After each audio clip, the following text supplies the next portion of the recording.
Imagine waking up in the Byzantine Empire and realizing you still haven't subscribed. Tragic, right? Don't make the same mistake they did. Hit that subscribe button now, because here we dive into history's wildest, weirdest, and most wonderful stories every single day.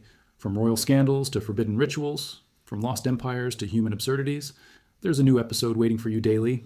So grab your coffee, adjust your toga, and let's travel back to the past before it repeats itself. They called it the Empire of Light, the holy city of Constantinople, a bridge between heaven and earth.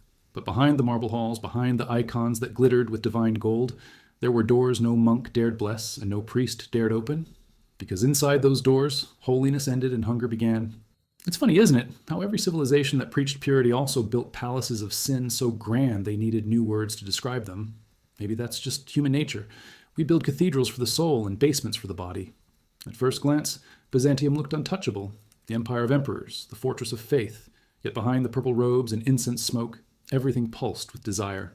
Sex, in Byzantium, was not merely pleasure, it was politics, it was diplomacy, it was the secret weapon of survival. The men who ruled the world did not conquer only through war, they conquered through the bed. And the women, silenced in public, learned to speak in whispers behind silk curtains, turning intimacy into rebellion. It's almost comical when you think about it. The same monks who preached about chastity spent half their lives hearing confessions of those who could not resist temptation, as if sin were a disease you caught from the neighbor's perfume. Inside the great palace of Constantinople, power had a scent, a mixture of incense, sweat, and roses. Courtiers and concubines crossed the corridors like actors on an invisible stage, each move rehearsed, each glance calculated. Behind every saint's mosaic there was a sinner's story. The empire itself was a paradox. It claimed to be the new Rome, the new Jerusalem, and yet in the secret chambers it looked far more like Babylon reborn. The higher the walls of virtue were built, the more luxurious the hidden chambers of vice became. That's the eternal game of repression. You push desire down, and it comes back through the cracks, wearing a crown.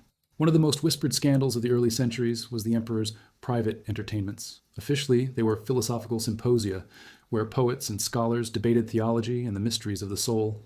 In reality, they often ended with what one chronicler politely called an exchange of ideas between bodies. Courtiers competed not for medals or titles, but for proximity, to be seen, to be touched, to be chosen. To share a cup of wine from the emperor's hand was to risk far more than intoxication. Sometimes, that's how promotions worked, the empire's version of divine selection. And then there were the slaves, or rather the invisible engines of this entire theater. They were not merely servants, they were currency. A beautiful boy from Armenia, a dancer from Cappadocia, a singer from the Black Sea. They were traded, gifted, paraded like living jewels. In a society obsessed with salvation, owning a body became a way to prove your own sanctity. Some monks justified it by saying, the flesh of the other is the test of one's faith. Others didn't bother with excuses. They just enjoyed the test. There's a kind of tragic humor in it all. An empire that saw itself as the guardian of Christian morality became addicted to the very sins it condemned. Perhaps that's the oldest joke in history. We always desire what we publicly despise. One patriarch even declared that lust is the devil's mirror, and then ordered new silk curtains for his private chamber. The hypocrisy wasn't subtle. It was embroidered in gold. To understand Byzantium's sexual taboos, you have to forget everything you know about modern privacy. In those palaces, the body was public property. A single rumor about an empress's virtue could collapse alliances faster than an army. The walls had ears, literally. Servants were trained to listen through cracks, eunuchs to report on who entered which room and when. The empire didn't just regulate taxes, it regulated moans. Even love required authorization. And yet, desire flourished. Because the more forbidden something became, the more divine it felt. People didn't just break rules, they ritualized them. Secret feasts were held where guests came masked, their faces covered in gold dust, pretending to be gods. Some wore halos of candlelight. They drank until the world blurred, until sin and prayer became one. Imagine a monk confessing in the morning what he celebrated at night, and doing both with equal devotion. In Byzantium, sin wasn't the opposite of holiness, it was its reflection. The palace chroniclers, those poor, anxious souls, tried to keep up. They would record every sermon about modesty and then quietly erase the parts about orgies, the slave markets, the priests caught in the wrong beds. One of them even wrote, "I fear the day when heaven opens its books and finds ours edited." Perhaps he knew what everyone else pretended not to see, that the empire's holiness was built on a foundation of denial, and denial has always been a poor architect. Even art betrayed them. Look closely at some of those ancient mosaics, the ones shimmering in dim candlelight, and you'll see it. Hidden between the saints and angels, there are curves too human, lips too alive. The artists knew what they were doing. They couldn't say it out loud, but they could immortalize it in stone. That was their rebellion: sanctify the body by pretending to paint the soul. In Byzantium, even walls blushed. And yet, for all its contradictions, you can't help but admire it, because it tells a truth we still avoid today, that no amount of religion, law, or fear can erase desire. We can hide it, disguise it, moralize it, but it always finds a way back. Byzantium was simply more honest in its hypocrisy. It prayed louder, sinned deeper, and somehow survived longer than most empires. Maybe that's because it understood something essential: that the divine and the carnal aren't enemies, but lovers locked in an endless embrace. There's a saying attributed to a Byzantine courtier: the closer you stand to God, the hotter the fire burns. And perhaps that was the empire's secret all along. It didn't fall because of sin, but because of how magnificently it tried to hide it. Behind the veils, behind the psalms, behind the trembling candles, desire waited, patient, immortal, and hungry. In the glittering heart of Constantinople, where every shadow carried a whisper and every candle seemed to tremble under the weight of secrets, the empire's most sacred word was not faith. It was blood. Lineage was everything. Purity, they said, must be preserved at all costs, even if that meant bending the very laws of nature. You could almost hear the laughter of history echoing through the marble halls. An empire that called itself divine, but spent generations marrying its own reflection. It's strange how people will do the most unnatural things in the name of purity, like washing a cup, but never cleaning the water. The royal family treated their bloodlines like relics. Marriage was less about love and more about math, a dangerous equation designed to keep power from leaking into the wrong veins. Cousins married cousins, uncles courted nieces, and every ceremony was dressed up in gold to distract from the fact that everyone looked a little too familiar. It wasn't just genetics, it was politics. To mix with outsiders was to risk contamination, both of faith and ambition. One chronicler joked, quietly of course, that in Byzantium you could find your spouse and your sibling in the same portrait. That line didn't make it into the official archives. The irony is that the empire's obsession with purity produced the opposite. Rumors spread of children with strange features, of heirs who preferred the company of their mirrors, of nobles who spent more time in confession than at council meetings. The church naturally condemned incest, but it also blessed those same marriages when it suited the crown. Sin, it seemed, could be forgiven, especially when wrapped in purple silk. There's something darkly comic about watching priests debate whether sleeping with your cousin was more sinful than losing a province to the Persians. In the end, both were treated as acts of weakness, but only one could be fixed with an heir. And yet, for all its self-righteousness, the empire knew how to indulge. When the weddings were done and the bloodline secured, the celebrations began. Feasts that blurred the line between devotion and debauchery. The palaces transformed into theaters of flesh and perfume. Musicians played until dawn, while dancers, their bodies painted with gold dust, swayed like living mosaics. The emperors called them cultural performances. The guests called them something else. There were stories of banquets where wine flowed through miniature fountains and courtiers bathed in milk before joining the procession of philosophical entertainments. You could say it was an empire obsessed with both ascension and anatomy. One particularly scandalous night, Emperor Michael III is said to have entered a feast dressed as a monk, a parody of the church he publicly supported. He blessed the guests with holy water, which turned out to be wine, and gave sermons on temptation while seated between two concubines. The crowd laughed, the priests fumed, and the chroniclers later deleted the event from official memory. But that's the beauty of history. What's erased tends to shout the loudest through time. Byzantium didn't invent hypocrisy. It perfected it with elegance and incense. Even the concept of sin was strangely negotiable. If a noble sinned with style, say by turning his lust into art or poetry, the church might forgive him. But if a peasant did the same thing behind a stable, it was eternal damnation. That's how morality often works. It's not about what you do, but where you do it and how expensive the curtains are. Some philosophers of the time even wrote that pleasure was a form of divine ecstasy misinterpreted by the common man. Translation: sin was fine as long as you did it with class. Slavery played its silent part in all of this. The Byzantine elite saw nothing contradictory about praying for salvation while owning the bodies of others. The trade of slaves was disguised as diplomacy, a gift between kingdoms, a tribute from conquered lands. Young women from Armenia, Georgia, and the Balkans were brought into the capital under the pretense of service. Some became attendants, others concubines, and a few, by luck or cunning, rose to power that made their former masters kneel. One of them, Theodora, would become an empress and change the laws of the empire itself. It's almost poetic. A former courtesan writing the first laws against forced prostitution. Perhaps she was the only one honest enough to legislate what everyone else practiced. But not all stories ended in triumph. Many of those enslaved lived and died within marble walls, their names unrecorded but their presence undeniable. The palaces were built on their backs, and often their bodies. They were the invisible veins of Byzantium's pleasure machine, traded, punished, or discarded as easily as broken jewelry. And yet, they shaped the empire in ways no chronicler dared admit. Behind every saintly emperor was a sinner who made him comfortable. Desire, in Byzantium, became a kind of currency. It could buy loyalty, silence, and even redemption. Confess your sins with enough sincerity or gold, and the church might offer forgiveness wrapped in ritual. The same men who condemned carnal weakness on Sunday might indulge in it by candlelight on Monday. Perhaps they believed that sin confessed in advance was merely anticipation. A monk once wrote, "The body is a battlefield between heaven and appetite." In Byzantium, it was more of a marketplace, and what a marketplace it was. The slave bazaars of Constantinople were infamous, a blend of cruelty and theater. Buyers inspected the merchandise as if choosing fabrics, discussing not just beauty but temperament. Docile, musical, literate. The descriptions read like a parody of virtue. Some buyers sought concubines, others tutors, a few both. And through it all, the empire continued to present itself as the light of Christianity, the moral compass of the world. It's the kind of contradiction that would make even God raise an eyebrow.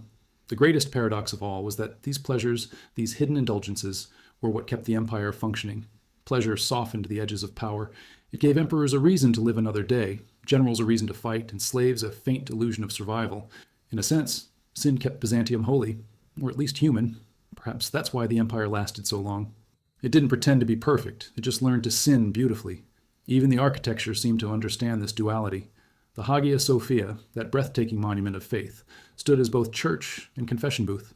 Beneath its domes, men prayed for forgiveness, while imagining the bodies of those they had wronged. The marble floors glistened like mirrors, reflecting not divinity, but the faces of the flawed. Maybe that was the point. Maybe Byzantium wasn't a warning about corruption, but a reminder that even the most sacred empires are built on the same messy desires as the rest of us. And if you listen closely, you can almost hear it. The echo of laughter from those golden halls, the clinking of cups, the whispered prayers of those who sinned and smiled while doing it. Because deep down, they knew something we often forget, that to be human is to live forever between temptation and transcendence. And in that shimmering space, Byzantium found its strange eternal glory. The nights in Constantinople had their own kind of light, a shimmering haze that made the marble glow and the shadows move like they were alive. It wasn't only the lamps or the moon reflected in the Bosporus, it was the heat of 1,000 secrets simmering under the city's skin. Power, religion, lust. Everything in Byzantium was tied together in a single, unbreakable knot. And if you pulled one thread, you could unravel an entire dynasty.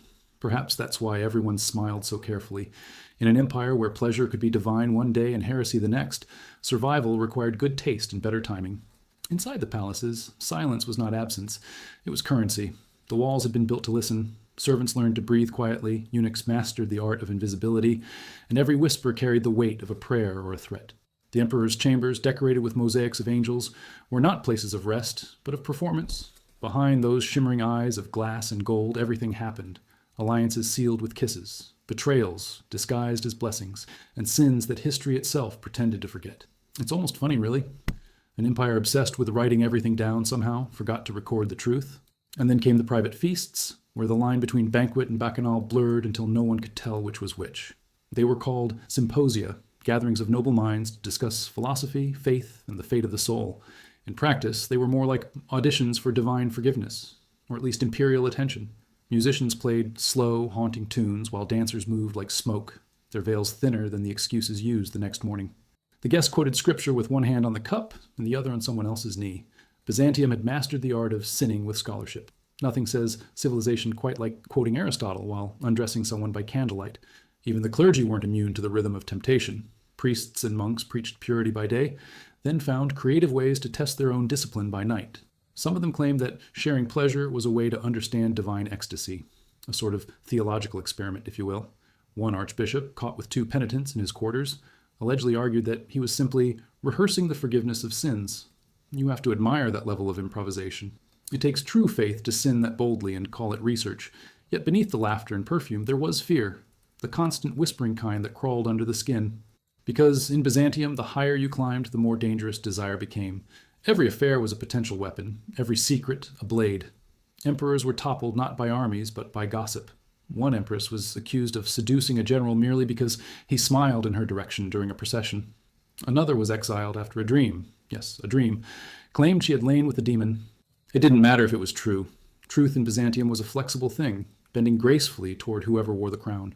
The irony is that these same rulers who punished sin also depended on it. Pleasure was their control mechanism. A courtier who sinned was easier to manipulate. Guilt made people loyal. One advisor famously said, "A virtuous man is dangerous, but a sinner can be trusted. He has something to lose." So the empire didn't just tolerate vice, it cultivated it. And soon, the palaces became theaters of indulgence where the actors were both willing and trapped. Everyone was performing holiness in public and rehearsing lust in private. You could say Byzantium invented social media long before the internet. It just used incense instead of filters. Still, amidst the extravagance, there were those who truly believed in purity. Young monks who fled to the mountains, seeking to silence their bodies through fasting and prayer. Some starved themselves into visions. Others whipped their backs to forget the warmth of touch. The empire called them saints. But even their devotion had a strange eroticism to it. The ecstasy of suffering, the fever of restraint. They fled from flesh only to dream of it. The human heart, after all, has never been good at negotiating with itself. Suppress something long enough, and it will return dressed as revelation. There's an old story of a monastery on Mount Latros, where a monk named Ioannikios claimed he had overcome all temptation. He fasted for 40 days, slept on cold stone, and refused to speak to women. But one night, while praying, he saw a vision, not of Christ, but of a beautiful woman cloaked in light. He believed it was the Virgin Mary. His brothers later found him in a trance, murmuring her name over and over. The church canonized him for his piety. But the villagers nearby whispered that holiness and hunger often sound the same in the dark. Meanwhile, the empire continued to feast. The more it preached denial, the more it celebrated indulgence. Artists hid sensuality inside sacred icons, a subtle curve of the waist, a suggestive tilt of the lips. To the untrained eye, it was devotion. To those who knew, it was rebellion. They painted desire into eternity, disguised as holiness. That's the paradox of Byzantium. Its art sinned more beautifully than its people. Even marriage, supposedly the purest bond, became a battlefield of temptation and betrayal. Noble women learned early that loyalty was a costume they wore at public ceremonies. Behind closed doors, survival meant negotiation, sometimes with their husbands, sometimes with his rivals. There are records of empresses who orchestrated entire political shifts from their bedchambers. It wasn't manipulation, it was strategy. When men made laws, women learned to make possibilities. They used whispers as weapons, and when all else failed, they used charm. It's said that the most dangerous thing in Byzantium wasn't poison, it was eye contact. And through it all, the church tried to keep order. Decrees were issued, sins categorized, penances assigned. But for every rule written, another was quietly ignored. One patriarch famously declared, "The flesh is weak," and the next day was seen riding through the city on a stallion gifted by a courtesan. It became a running joke. Priests condemning lust with one breath and bargaining for perfume with the next. Faith became theater, sin became script, and salvation was just the intermission. What makes it all so fascinating is not the hypocrisy, but the humanity. Byzantium was not uniquely wicked. It was just honest about its contradictions. It built churches for the soul and feasts for the senses, and somehow it saw no problem doing both. Perhaps that's why its story still feels modern. We like to believe we've evolved past such dualities, but the truth is simpler. We just changed the costumes. Our palaces have screens now, our confessions are public, and our indulgences come with better lighting. But the dance between virtue and desire hasn't changed. It never will. And as the empire glittered on the edge of collapse, no one seemed to notice. The mosaics still sparkled, the candles still burned, and the whispering never stopped. In the quiet corners of the palace, where incense met sweat and prayers tangled with sighs, Byzantium lived on, not as a kingdom of saints or sinners, but as a mirror for the oldest truth of all, that holiness and hunger have always shared the same bed. Byzantium was a city that dreamed in gold but woke up in whispers. Every dawn, the streets shimmered with incense smoke, the markets opened with hymns, and the bells of Hagia Sophia echoed like the heartbeat of heaven. Yet, as the holy chants filled the air, so did something else, the quiet hum of secrets, the footsteps of messengers, carrying letters that should never be read in daylight. It was a place where faith and flesh shared the same balcony, each pretending not to notice the other. The empire's saints prayed for purity while its rulers planned their next masquerade. And everyone, from monk to empress, played along, because pretending was the first law of survival. There was a strange rhythm to Byzantine morality, almost musical in its contradictions. The same lips that kissed icons in the morning might whisper to forbidden lovers at night. The same priests who denounced lust commissioned frescoes of angels with suspiciously human curves. Sin wasn't abolished. It was managed, curated, dressed in robes of piety. People didn't try to destroy temptation. They simply baptized it. It's a skill humanity still hasn't lost. We just replaced incense with hashtags. The court was the empire's most exquisite contradiction, a cathedral of pleasure disguised as government.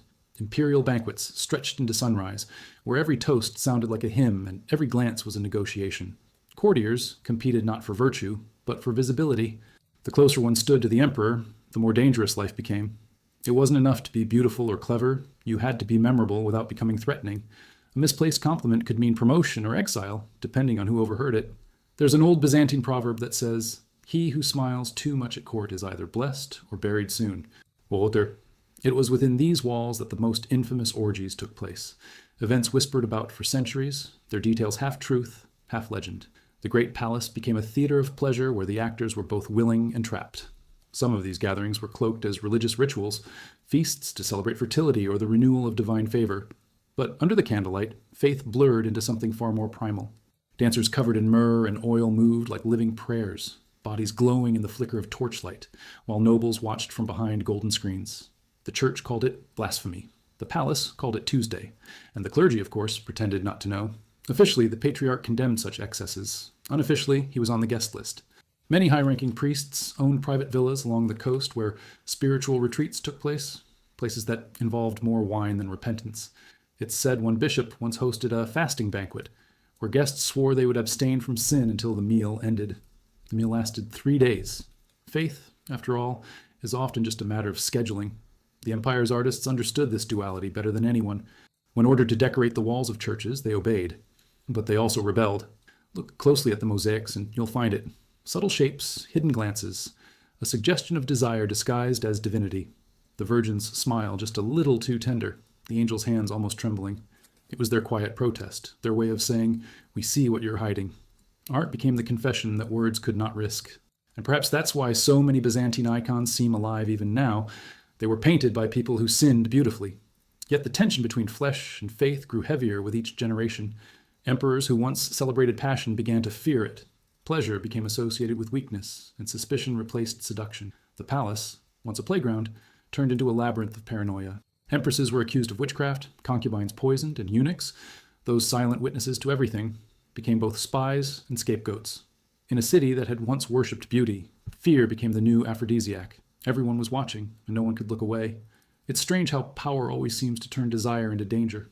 The same empire that built domes to honor heaven was terrified of what its own heart desired. Every kiss became a political act, every confession a potential weapon. There's a certain tragic comedy in it all. An emperor could command armies across continents, but tremble at the rumor of his wife's smile.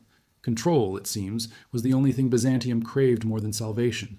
And still, under the layers of silk and suspicion, love found its way. It always does. There are letters, fragile, almost erased, written by an empress to her forbidden lover, hidden in the margins of a prayer book. "If God sees all," she wrote, "then let him witness how deeply I am damned." Historians argue about whether the letter was real, but that hardly matters. The emotion was, because even in the most gilded cages, hearts still found cracks to slip through. And in Byzantium, love was rebellion. The irony was that those who sinned most openly were often forgiven quickest. The empire admired audacity. Sin done boldly was more respectable than virtue done out of fear. A general once confessed publicly that he had seduced a noblewoman during Lent. Instead of being punished, he was promoted for his honesty. Byzantines loved repentance almost as much as sin. Maybe that's why confession became a national pastime. Sinning was half the story, the other half was telling it beautifully. Of course, not everyone could afford redemption. For the slaves, the courtesans, the dancers whose names history never recorded, there was no confession, only silence. Their bodies fueled the empire's pleasures, but were never part of its memory. Yet their presence lingers in the art, in the music, in the stories that refuse to die. Perhaps they are the true saints of Byzantium, not those who renounced the flesh, but those who endured it. And as centuries passed, the empire began to rot from within. The marble palaces cracked, the mosaics faded, but the whispers never stopped. When the Crusaders finally breached the city's walls in 1204, they found not a kingdom of saints, but a ruin of desires. They looted everything, gold, icons, relics. Yet the one thing they couldn't steal was Byzantium's secret understanding of humanity, that the sacred and the sinful are never far apart, that every prayer has a heartbeat, that even under 1,000 years of incense, the scent of longing never fades. In the end, perhaps that was Byzantium's truest legacy. Not its wars or its emperors or its holy relics, but its refusal to choose between heaven and earth. It dared to live in the space between, and where devotion met desire, where laughter mingled with guilt, where faith and flesh danced until the candles went out. And maybe that's why, even now when we walk through the ruins of its churches or stare at its glowing icons, we feel something we can't quite name, something ancient, something human, something that still whispers, softly like the echo of a kiss, The empire had learned how to hide its sins in plain sight. Gold leaf covered everything: the domes, the manuscripts, the lies. Even guilt looked radiant under candlelight. The Byzantines had perfected the art of sinning while looking holy, and perhaps that's why they lasted as long as they did.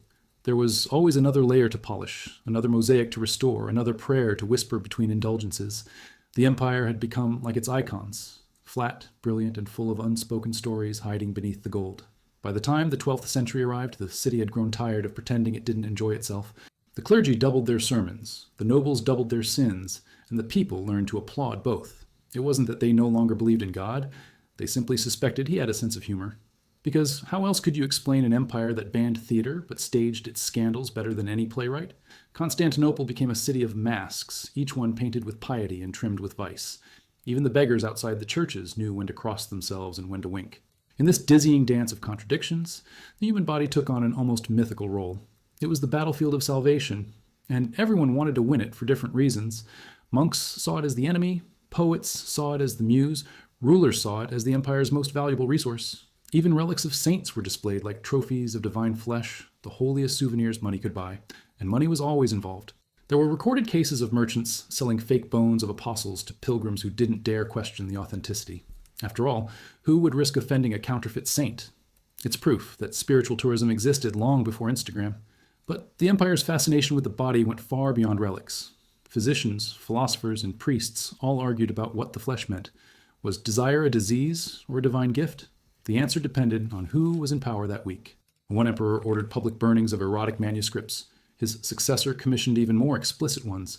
The pendulum of morality swung not with revelation, but with regime change. People simply learned to adapt. If desire was forbidden, they called it spiritual ecstasy.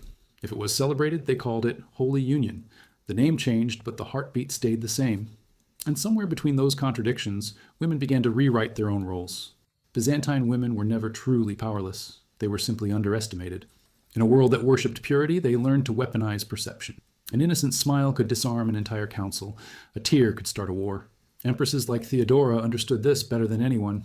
She had been born into the theater, a performer of scandalous comedies, before rising to become the most influential woman in the empire.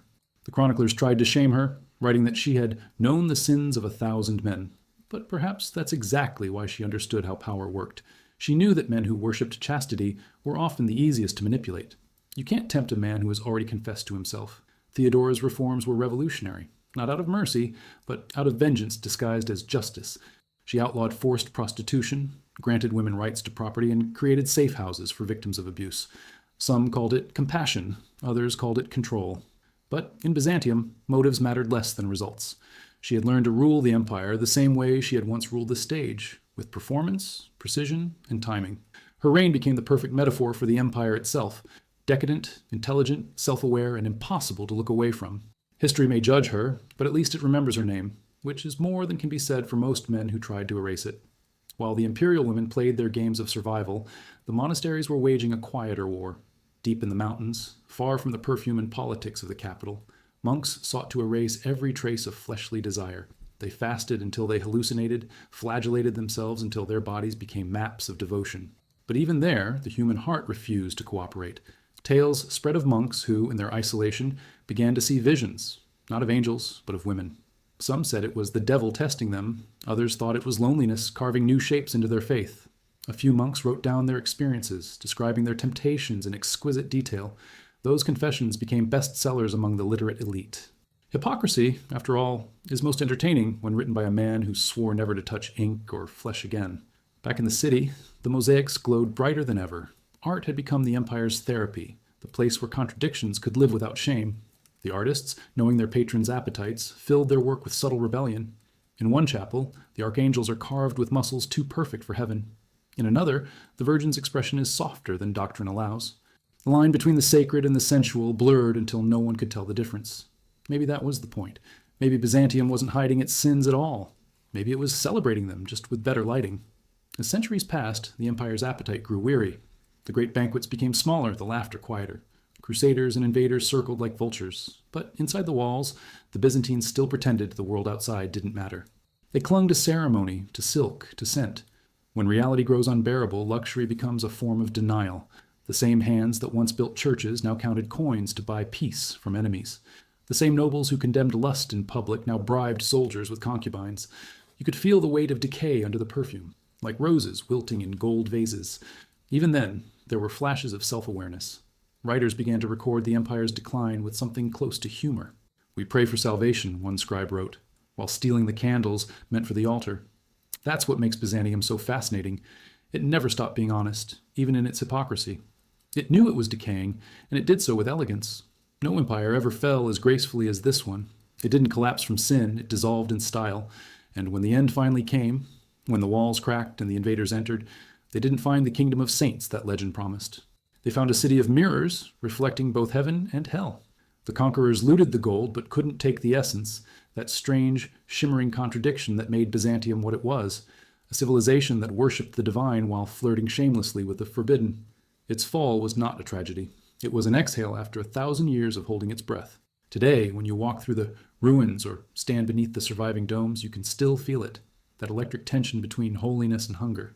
It hums through the marble, lingers in the mosaics, waits in the air like a secret half-whispered. Because Byzantium never truly died.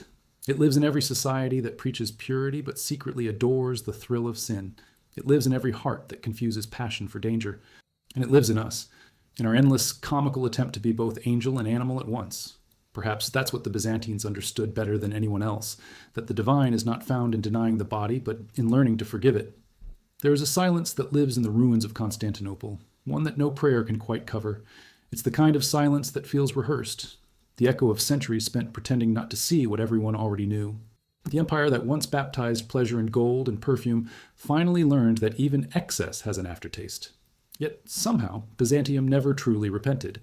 It didn't stop desiring, it simply started hiding better. Sin put on a robe, lit a candle, and called itself devotion. That was the genius of the Byzantines. They didn't erase their contradictions, they staged them like theater. The empire's twilight years were drenched in nostalgia. People still spoke of holiness, but they did it between bites of honeyed figs and gulps of imported wine. Sermons thundered about chastity, and then everyone went home to negotiate their own terms with temptation. In a way, Byzantium had become a museum of its own vices. The mosaics looked down from their walls like mirrors, reflecting not saints, but spectators, and perhaps that's what kept the city alive for so long. It was honest in its dishonesty. Other empires sinned and apologized.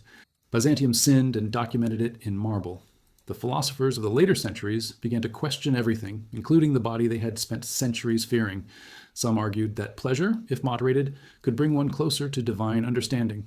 Others wrote treatises, insisting that desire was simply the soul reminding the body it still existed. These thinkers, often monks who read too much Aristotle and drank too much wine, became accidental revolutionaries. They discovered that laughter, when used correctly, was a form of exorcism. "The devil," one monk wrote, "cannot dwell in a man who laughs sincerely." A bold claim, especially considering how much the empire had to laugh about. Even the concept of heaven began to shift. People no longer pictured a distant paradise of light, but something tangible, a reflection of their world, just with better lighting and fewer taxes. They imagined the saints as courtiers, the angels as musicians, and God himself as a ruler with impeccable taste in architecture. Heaven was, in a way, a more organized Byzantium. You could almost hear the collective sigh of relief from those who realized eternity might still come with wine and conversation. That was the beauty of Byzantine faith. It refused to separate pleasure from prayer. It believed that holiness wasn't a destination, but a rhythm. In the middle of this divine chaos stood the common people, the tailors, the cooks, the street vendors, the ones who actually understood the empire better than the emperors. They lived between the sermons and the scandals, laughing at both. They didn't have palaces, but they had stories, tales of saints who wandered the markets disguised as beggars, of miracles that happened only after someone stopped pretending to be good. A fisherman once claimed that an angel appeared to him while he was cheating on his wife. When asked what the angel said, he replied, "Nothing, he just looked disappointed." The empire may have been collapsing, but its sense of humor was intact. Meanwhile, behind monastery walls, scholars copied ancient texts with trembling hands. They feared not the Turks at the gates, but the moral rot within their own parchment. Some of these monks edited out erotic passages from classical works, replacing them with pious commentary. Others secretly recopied the originals in hidden corners, believing that beauty, even forbidden beauty, was worth saving. Thanks to them, centuries later, we would rediscover Greek poems about love, passion, and human frailty. It's ironic. The men who were supposed to guard chastity ended up preserving desire. It's almost as if God outsourced irony to historians. As decline settled in, superstition took over. The people began to believe that the city itself was alive, that its walls breathed and its mosaics wept. Some said that the Virgin Mary would appear above Hagia Sophia whenever the empire was in danger. Others swore that the statues whispered confessions at night. In truth, it wasn't ghosts they were hearing. It was memory, the collective guilt of a civilization that had loved beauty more than obedience. Perhaps that's what all hauntings really are, beauty that refuses to leave quietly. The palace, once the center of intrigue and excess, became a place of ghosts too. Emperors ruled from half-empty halls, surrounded by portraits of ancestors who had lived louder, loved harder, and sinned better.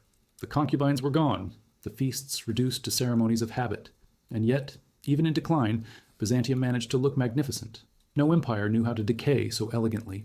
They wore ruin like jewelry. When foreign envoys visited, they were still greeted with gold, incense, and processions. Nobody mentioned the unpaid soldiers or the crumbling walls. Denial had become the empire's last art form. Outside those walls, new powers rose, hungry, impatient, and immune to incense. Yet Byzantium still believed it could seduce history into mercy. The final emperors held processions through the streets, blessing the crowds, sprinkling holy water, pretending that the empire's beauty could negotiate with time. And perhaps it did, in a way, because while kingdoms fell like forgotten songs, Byzantium became legend, half holy, half scandalous, entirely unforgettable. It didn't survive as an empire, but as an attitude. The Byzantines had built something more durable than marble, a philosophy of contradiction. That philosophy still lingers today, in every place that dresses corruption in ceremony and calls it order. Every society that mixes faith with spectacle, purity with performance, owes a small debt to Byzantium. You see it in our cities, in the cathedrals that stand beside nightclubs, in the politicians who quote scripture while checking their reflections, in the quiet conviction that beauty justifies everything. We are still Byzantines, pretending not to be. And maybe that's why the story still feels alive. Because Byzantium was never just about emperors or wars. It was about us, about what happens when humans try to be divine but can't quite let go of being human. It's a mirror we keep polishing, hoping one day to see heaven in our own reflection. The empire fell, yes, but it left behind something indestructible. The understanding that sin and sanctity are simply two names for the same dance. The dance never ends, it just changes partners. If you ever find yourself standing in the Hagia Sophia, now echoing with different prayers but still humming with the same ancient vibration, listen closely. The walls are not silent. They remember laughter. They remember the perfume of forbidden nights and the trembling voices that once confessed under candlelight. They remember a world that dared to be both holy and hungry, both saint and sinner. And if you listen long enough, you might hear it too. The soft, eternal murmur of a civilization that refused to choose between desire and devotion. Byzantium never fell. It simply learned how to whisper from eternity. The fall of Byzantium wasn't an explosion. It was a slow, sensual fading, like the last breath of perfume lingering in a room long after its guest has left.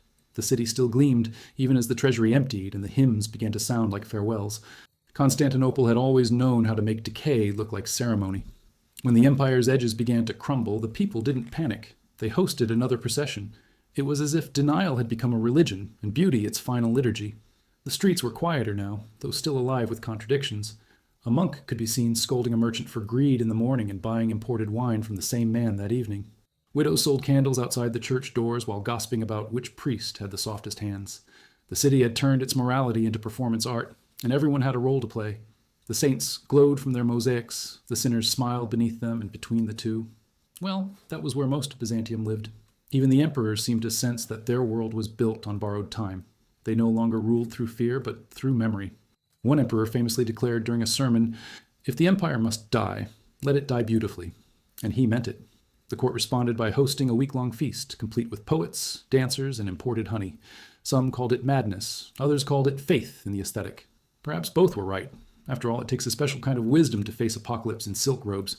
The city's philosophers, those weary intellectuals who had spent centuries arguing about the soul, found themselves writing eulogies instead. But they didn't mourn with tears. They mourned with wit. Empires, one scholar wrote, are like marriages. They end not when love dies, but when conversation does. It's an oddly comforting thought. Maybe civilizations don't really collapse. Maybe they just run out of things to say. The artists, meanwhile, kept creating as if beauty alone could hold the walls together. Painters mixed gold leaf into their pigments. Sculptors carved saints whose eyes seemed to follow you down corridors that smelled faintly of incense and dust.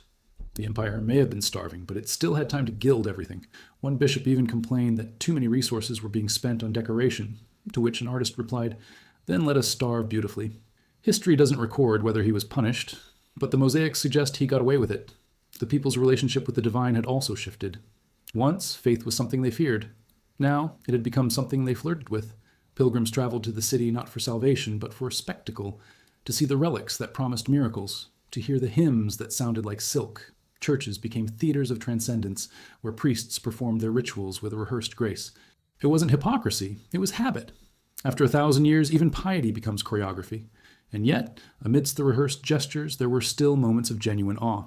A flicker of candlelight, a hush during a prayer, a brief awareness that something eternal still lingered beneath all the gold. It's funny how the human heart can feel both sacred and profane in the same breath. The Byzantines understood that better than most. They didn't separate faith from desire. They let them share a table. During Lent, they would fast during the day and feast at night, convincing themselves that moderation was simply a matter of timing. It's a philosophy that survives in all of us, really, that delicate art of sinning responsibly. And as the centuries turned and the enemies drew closer, the empire developed a new obsession: prophecy. Everyone wanted to know how it would end. Street preachers warned of divine punishment, astrologers blamed the stars, and poets whispered that the empire's beauty had seduced even God into letting it last too long. One monk wrote, "Heaven delays judgment because it enjoys the view." You almost have to admire that kind of confidence, an empire so self-aware it could turn its own doom into flattery. The scholars in Hagia Sophia debated whether the world was ending or simply changing shape. Some claimed that the empire would rise again in another form, under another name, just as Rome had done before. And in a strange way, they were right. The spirit of Byzantium didn't vanish. It scattered like dust into the corners of future civilizations. Every ornate church, every whispered confession, every uneasy marriage between power and faith carries a trace of it. The Byzantines were not conquered by swords. They were absorbed by time. Even after the city fell, those who survived carried its contradictions with them. The exiled nobles built miniature courts in foreign lands, still dressing in outdated silks, still holding debates about theology no one else cared about. They became living relics of a vanished elegance. Some of them even began to romanticize their own downfall. "We were too beautiful to last," one exiled courtier wrote. That's not arrogance, that's nostalgia wearing a crown. And yet, beneath all the ruin and irony, something quietly profound remained. The Byzantines had created a philosophy of endurance disguised as decadence. They believed that beauty was not the opposite of decay, but its companion. That's why they decorated everything, because they understood that gold doesn't prevent death, it just teaches it manners. It's the same reason people today buy flowers for funerals or light candles for the lost. We keep trying to make endings look graceful, as if God might be persuaded by presentation. Maybe that's the final lesson Byzantium left us, that the line between holiness and vanity is thinner than we think. The same impulse that makes a monk kneel in prayer makes a painter reach for gold. Both are searching for light, just in different currencies. We still do it today, polishing our digital icons instead of mosaic ones, performing our virtue in public while hiding our vices in private folders. The empire didn't die, it just moved online. And if you stand today beneath the great dome of Hagia Sophia, now echoing with a different kind of prayer, you can still feel the pulse of that old contradiction. The air hums with it, the mixture of awe and irony, devotion and desire. It's as if the stones themselves remember. Maybe that's because Byzantium was never just a place. It was a mood, a mirror, a long, glittering sigh between heaven and earth. And if you listen closely enough, you can still hear it breathing. The soft laughter of a civilization that learned how to fall beautifully, and in doing so, taught the world how to survive itself. They say that ghosts don't haunt ruins. Memories do. In Byzantium, the past was never dead. It was perfectly embalmed, wrapped in silk, perfumed with frankincense, and seated on a throne of denial. Even as the empire's body decayed, its soul refused to leave the stage. There was something irresistibly human in that refusal, a mix of vanity and faith, of defiance dressed in devotion. Perhaps that's why Constantinople still feels alive, even in silence. The marble glows as if the walls themselves are remembering their lines, waiting for the curtain to rise again. The empire's obsession with eternity wasn't just spiritual, it was architectural. Everything was built to last, not out of humility, but out of pride disguised as piety. The Hagia Sophia, for instance, was less a church and more a performance. When visitors entered for the first time, they often fainted. The emperor liked to claim that heaven had descended into his capital, but in truth it was just good engineering and excessive ambition. Still, ambition can be holy if you decorate it properly. One Byzantine writer once quipped, "Our architects speak to God through geometry," which is a poetic way of saying they spent too much on domes. But those domes still stand, outliving the men who built them, the empires that followed, and even the language that once named them. Beneath those domes, though, the contradictions deepened. The monks preached humility while living in monasteries lined with gold mosaics.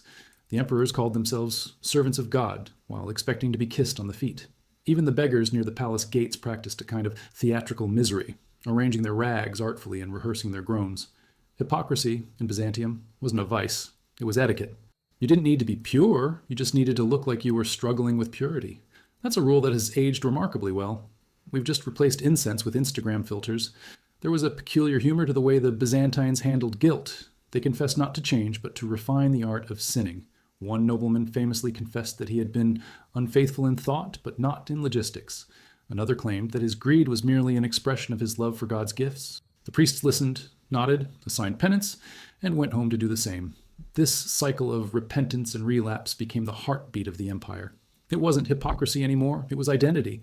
They sinned beautifully, confessed dramatically, and sinned again with better lighting. It's hard not to admire that kind of consistency. And yet, beneath the glitter, there were cracks of sincerity. Rare, fragile, but unmistakable. Sometimes a monk's prayer would echo differently, or an artist's brushstroke would tremble with genuine longing. You could feel the tension between heaven and hunger in the smallest details, in the way a candle burned too low, or a hymn lingered too long on a minor note. Byzantium understood something that most modern civilizations pretend not to know, that faith is not the absence of weakness, but the choreography of it. To worship was to wobble gracefully between temptation and transcendence. As the empire aged, it began to mythologize its own decadence. Poets compared fallen palaces to saints who had sinned too beautifully to be forgotten. They wrote of emperors who made mistakes so magnificent that even God hesitated to punish them. The citizens, caught between pride and exhaustion, began to treat sin as nostalgia. When foreign merchants mocked their love of luxury, they smiled and said, "We sin in gold, not mud." It was both arrogance and resignation, an understanding that if you're doomed, you might as well look divine doing it. Maybe that's the truest form of faith, the belief that style might still save you. But amid all this glittering decay, something unexpected bloomed. Laughter. Not the kind that mocks, but the kind that survives. The Byzantines developed a sharp, self-aware humor using irony as armor. They joked about their collapsing walls, their pompous officials, even their saints. A popular saying claimed, God created the Byzantines to prove that patience is infinite. That ability to laugh at themselves may be the most sacred thing they ever built. Because humor, unlike marble, doesn't crumble, it echoes. Even as invaders loomed and famine spread, the city refused to surrender its elegance. Tailors still embroidered crosses on robes no one could afford. Bakers still shaped loaves into miniature churches. Poets still described sunsets as divine conspiracies. The more reality rotted, the more Byzantium polished its illusions. Maybe that's why it feels strangely modern. It survived through aesthetic denial. They believed that if the story looked beautiful enough, the ending wouldn't hurt as much. We do the same thing now with nostalgia, just with better lighting and worse grammar. When the final siege came, the city met it with a kind of weary grace. Priests and prostitutes prayed side by side. Generals marched beneath icons carried by weeping widows. It wasn't unity born of faith, it was resignation dressed as hope. The people had spent so many centuries pretending that holiness and pleasure could coexist, that in their last moments they finally proved it. Even the chroniclers, usually so pious, dropped their pretenses. One wrote, "We prayed as the sky burned, and it was beautiful." Another added, "We did not fear death. We feared being forgotten." The irony is that they were right about both, and somehow they weren't forgotten. The empire's spirit, that dazzling, infuriating blend of arrogance and insight, seeped into everything that came after. The Renaissance owed its rebirth to Byzantine scholars who carried their scrolls westward. Orthodox chants still echo the same haunting melodies that once floated through those golden halls. Even modern politics, with its sanctimonious speeches and scandalous contradictions, feels like a Byzantine invention. We may have changed our wardrobes, but not our wiring. The ruins of Byzantium remind us that perfection is overrated. Its greatness didn't come from purity, but from the exquisite way it embraced its own flaws. It taught the world that contradictions can coexist, that beauty can rise from decay, and that sometimes the only thing more divine than faith is forgiveness. When you stand beneath the surviving domes, when the light catches the gold just right, you realize that Byzantium was never about power. It was about persistence. It whispered to eternity, "You can break me, but you will remember the sound." And perhaps that is why the story still lingers, because Byzantium, for all its sins and splendor, discovered the secret truth of every civilization, that we are not meant to be flawless, we are meant to be fascinating. Its people prayed, desired, failed, and glittered all at once, just like us.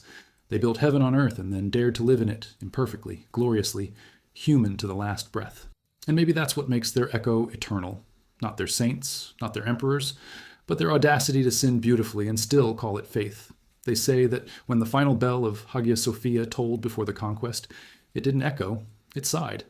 That's how most endings arrive in history, not with a bang, but with the soft exhale of a civilization that's simply too tired to keep pretending it's immortal. Byzantium, for all its grandeur and gold, knew deep down that eternity was never its right. Yet it lived as though it were. Maybe that's what made it magnificent, not its power, but its stubborn faith in its own performance. Even when the script was already written, the actors refused to leave the stage. The night before the fall, Constantinople was eerily calm. The streets were bathed in lamplight. The air smelled of salt and prayers, and the people, those who still believed in miracles, gathered under the great dome to sing. The hymns rose like smoke, soft but unbroken. And somewhere between the chanting and the silence, there was laughter, real quiet laughter, because the Byzantines had always known that the gods loved irony. Perhaps, one monk whispered, we were never meant to be saved, only remembered. That, in its way, was salvation enough. But it's strange how history works. You can lose your empire and still win eternity. When the Ottomans finally breached the gates, they found not a city of warriors, but of storytellers, priests, and poets, people who fought with beauty instead of blades. They looted the gold, yes, but the words stayed. The ideas survived. You can steal treasure, but not contradiction, and Byzantium was made entirely of contradiction. The conquerors stood beneath Hagia Sophia's dome, looked up at the light pouring through its windows, and one of them said, "This place was built by angels." Maybe he didn't realize how right he was, that angels, after all, are just humans who refuse to quit their ambitions. After the fall, the survivors scattered like seeds. Some fled west and carried their scrolls into Italy, where the Renaissance waited to be born. It's ironic, isn't it? The empire that once called Rome its rival ended up resurrecting Rome's soul centuries later. The scholars of Byzantium, poor, displaced, half-starved, taught Europe how to dream again. They brought forgotten Greek manuscripts, philosophies, and mathematical treatises that had been sleeping in monastery shelves. Florence and Venice called it rebirth. The Byzantines just called it memory. And in that memory, the empire lived again, just without the palaces, without the marble, without the pretense. But the memory of Byzantium wasn't confined to the West. In the East, it became myth. The Russians called themselves the Third Rome, claiming to inherit the divine mission the Byzantines had carried for 1,000 years.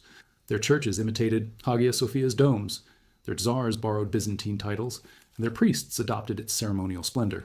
In a way, the empire never truly fell. It simply changed costumes.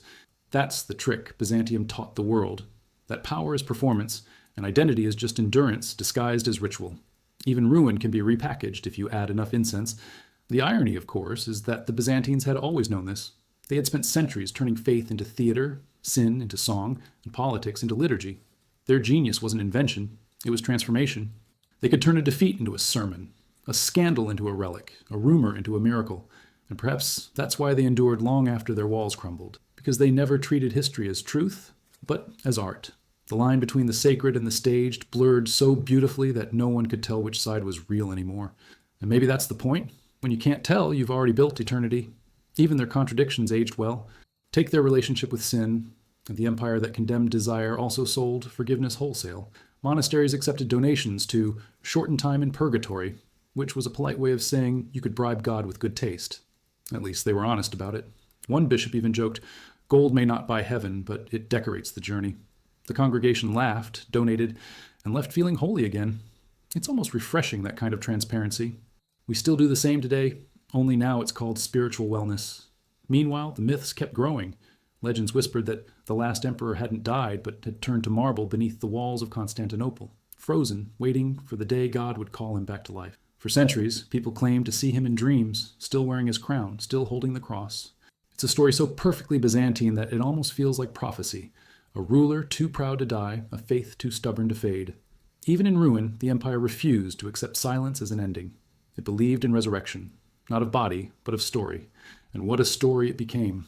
The West romanticized Byzantium as exotic and decadent, the East as holy and lost. Painters imagined its emperors in shimmering robes. Poets turned its scandals into metaphors for human frailty, and historians couldn't decide whether to admire or scold it. It became everything and nothing at once. A civilization so paradoxical, it became a mirror. To study Byzantium is to see yourself reflected back in gold and shadow.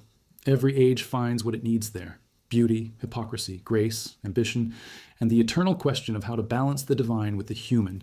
That's what makes it feel timeless. Because Byzantium isn't just history, it's a condition. It's what happens every time people build something so beautiful they forget why they built it. It's in every politician who wraps power in prayer, every artist who turns pain into gold, every believer who doubts but still kneels anyway. It's not just an empire, it's a confession we've all made at least once, that we want heaven, but on our terms. Sometimes when the sun sets over the Bosporus, the light hits the stones just right, and for a brief moment the city looks like it did before the fall. The air glows, the domes shimmer, and the ghosts of saints and sinners seem to share the same breath. Maybe that's the real miracle. Not that Byzantium once existed, but that it never really left. It lingers in us, in our contradictions, in our longing to be both forgiven and admired. And if you listen carefully, the city still hums, not with hymns, but with memory. A memory of a world that believed beauty could outwit death. Maybe it can, because somewhere between faith and folly, between sin and salvation, Byzantium found the most human truth of all, that immortality isn't about living forever. It's about never being forgotten. And that, more than any conquest or creed, is what it left behind. A heartbeat made of gold and ghosts, still pulsing beneath the marble dust of time.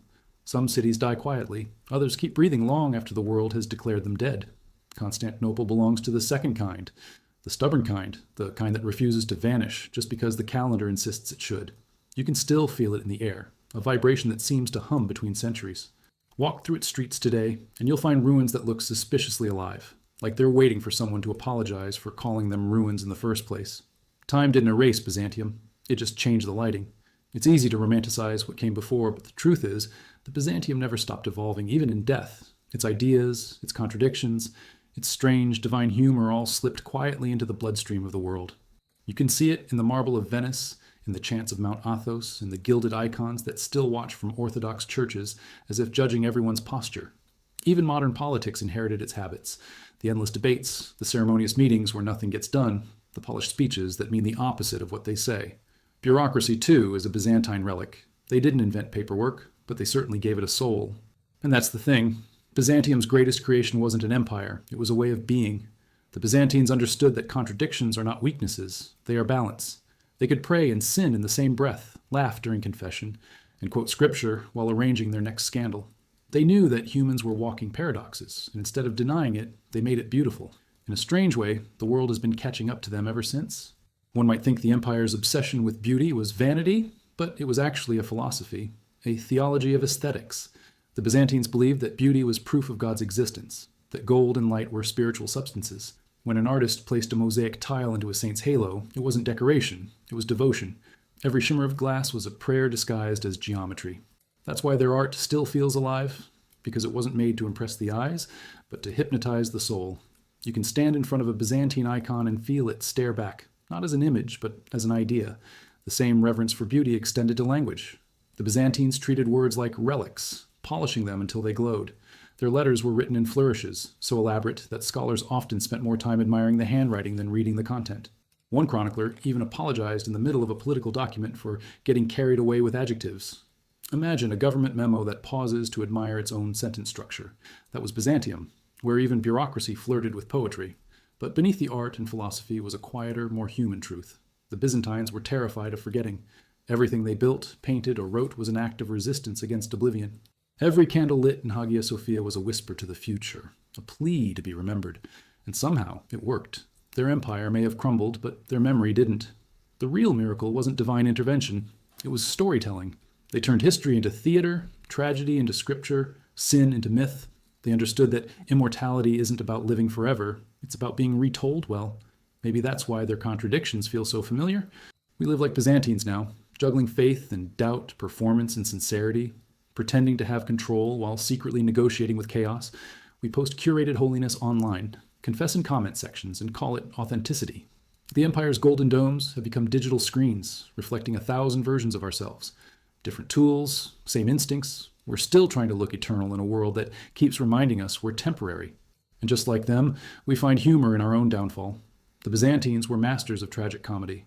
A monk once wrote that God must love humans deeply, for he has given them both sin and laughter, and both require confession. They knew that laughter doesn't erase pain, it just makes it bearable. Their humor was subtle, often whispered behind veils and wine cups, but it was the same laughter that has kept humanity sane through every apocalypse since. Maybe that's why their legacy endures. They never lost their sense of irony. Some say that what truly destroyed Byzantium was not invasion, but exhaustion. 1,000 years of grandeur takes a toll on the soul. The people had lived too long between heaven and earth, too long pretending to be both divine and human. When the end finally came, it wasn't defeat, it was relief. They had danced on the edge of eternity long enough. And yet, the city they left behind didn't fade. It transformed. Constantinople became Istanbul, but the heartbeat remained the same. Every call to prayer that echoes from its minarets still carries a trace of the old chants, still rises through the same golden air that once smelled of incense and candle smoke. That's the strange power of Byzantium. It teaches that nothing ever truly ends. It just changes names. Even decay can be a form of transformation. The mosaics that crumbled into dust became pigment for new art. The Greek scholars who fled west became midwives of a new age. The prayers whispered in darkened chapels still vibrate in the air, long after the voices that spoke them have turned to dust. Eternity, it seems, is just persistence with good taste. There's something poetic about how the empire that tried so hard to control history ended up surrendering to it so gracefully. Byzantium didn't vanish. It melted into the bloodstream of civilization, subtle but essential. It's in every chandelier that tries to mimic sunlight, every cathedral that still glows like a promise, every conversation that mixes arrogance with awe. It's in us, in our contradictions, our self-awareness, our love of spectacle and fear of silence. So perhaps the real secret of Byzantium isn't about faith, power, or even beauty. It's about endurance, the kind that doesn't fight time but flirts with it. The Byzantines knew how to lose elegantly, how to fall in slow motion and make it look intentional. That's why we still remember them, because deep down, we all want to fall that beautifully. And maybe, in some invisible way, Byzantium never fell at all. Maybe it simply transcended, as all great contradictions do, existing now in the spaces between what we see and what we feel. Every time a light hits gold, every time a song echoes through stone, every time a human heart wavers between devotion and desire, Byzantium wakes up for a moment and smiles, because it never really died. It just learned how to live forever by pretending to end gracefully. If you listen carefully to the stones of old Constantinople, they don't whisper, they gossip. They tell stories of emperors who mistook vanity for virtue, of saints who flirted with sin just to understand it better, and of ordinary people who found holiness in laughter, because there was nothing else left to believe in. That's the real legacy of Byzantium. It wasn't just a place, it was a personality. A civilization so aware of its contradictions that it turned them into art. It's almost comforting, really, to think that an empire built on impossible ideals survived 1,000 years mostly by being honest about its hypocrisy. Even now, its spirit lingers in small, absurd details. Take the way the light hits the marble inside Hagia Sophia. Soft, deliberate, theatrical. That wasn't an accident. It was architecture as sermon. The builders didn't just want to impress the eye, they wanted to seduce the soul. They positioned the windows so sunlight would slide down the walls like liquid divinity, making you feel as if God had excellent taste in interior design. Standing there even today, you can't tell if you're in a church, a palace, or a dream. And maybe that was the point. To remind people that heaven wasn't somewhere else. It was craftsmanship. Byzantine spirituality was never simple faith. It was a kind of sacred performance. The priests didn't speak. They sang. The incense didn't rise. It danced. Every gesture had choreography, every word an echo. The goal wasn't understanding, but surrender. The faithful didn't need to grasp the mystery. They only had to feel it.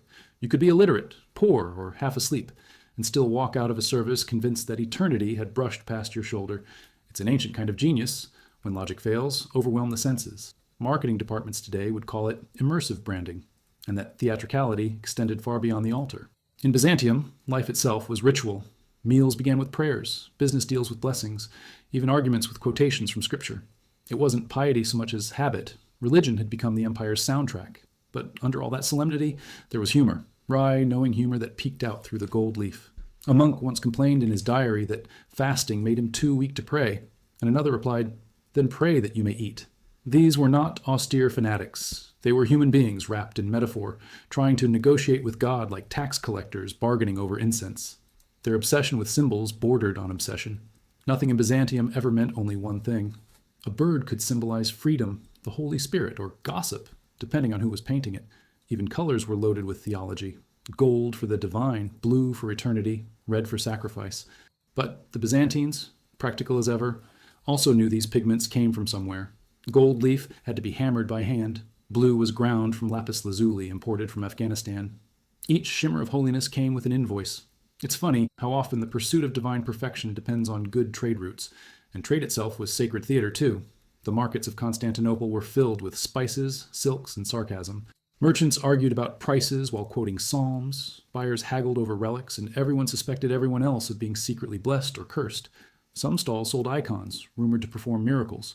Others sold fake ones that performed just as well if you believed hard enough. Faith and commerce blended so smoothly that no one bothered to separate them. The empire ran on prayer and profit, and sometimes it was hard to tell which was the more stable currency. The city's gossip network was equally miraculous.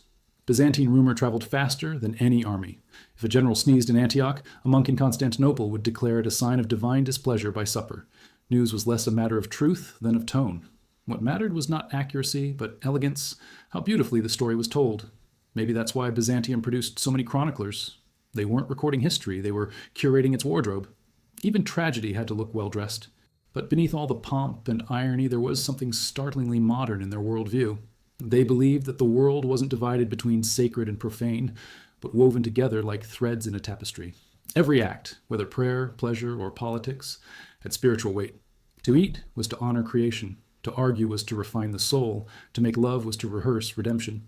It sounds grand until you remember that most of these insights came from people who still argued about whether cats had souls. The Byzantines were philosophers in embroidered slippers, profound, flawed, and occasionally ridiculous. Their contradictions reached even into their love stories.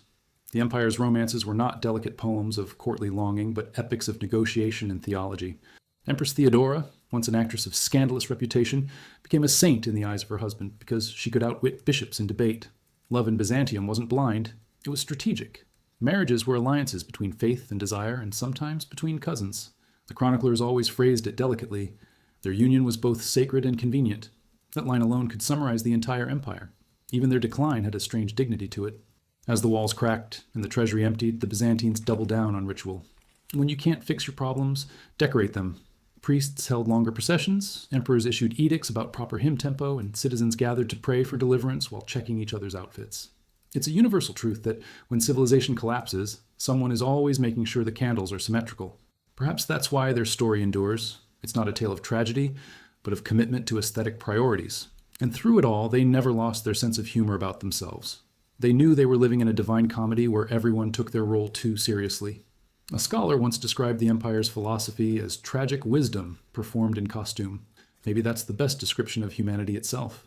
We stumble between ambition and irony, building cathedrals on fault lines, painting saints with human flaws, and calling it progress. The Byzantines just did it better, more honestly, more extravagantly, and with better lighting. Even today, we echo their contradictions. We chase perfection while celebrating imperfection. We worship technology the way they worshipped icons, touching glass for comfort, staring into glowing screens, hoping for connection. We post, they prayed. Different rituals, same longing. Byzantium never really died. It just upgraded its interface. So when the sun sets over the Bosporus and the city glows in that impossible light, it's easy to imagine the old empire breathing again. The domes shimmer like old memories refusing to fade, and for a heartbeat, you can almost hear laughter in the wind. The laughter of a people who understood the greatest secret of all, that holiness and humor are twins, that beauty and decay are lovers, and that the only true sin is taking eternity too seriously. Byzantium didn't vanish. It learned how to live in every contradiction that keeps the human heart alive. The Byzantines were never really afraid of death. What they feared, deeply and obsessively, was being forgotten. Oblivion was the true enemy, not the sword, not the plague, not even sin. In their minds, to vanish without leaving beauty behind was the worst kind of blasphemy. That's why they built as if eternity had an audience. Every dome, every mosaic, every chant was a conversation with the future. They didn't expect to live forever, but they demanded to be remembered forever, and somehow they pulled it off. You can still feel their stubborn fingerprints on every inch of the world that came after them. They had a curious relationship with time. To them, history wasn't a straight line, but a circle. Everything that happened had already happened before. Wars, betrayals, love stories, miracles. It was all just repetition with new costumes. A Byzantine philosopher once said that time is God's way of teaching us irony, and perhaps he was right. The empire survived so many disasters that it began to see catastrophe as a kind of rhythm. When something went wrong, they didn't despair. They adjusted the liturgy and carried on. It's oddly comforting, the idea that survival can be as simple as pretending you meant to do it all along. This circular way of thinking shaped their sense of destiny. They didn't see themselves as just another empire. They were the hinge between worlds, the bridge between heaven and earth. Rome had conquered the body, but Byzantium, they believed, had conquered the soul. And like all empires obsessed with their own purpose, they turned that conviction into theater.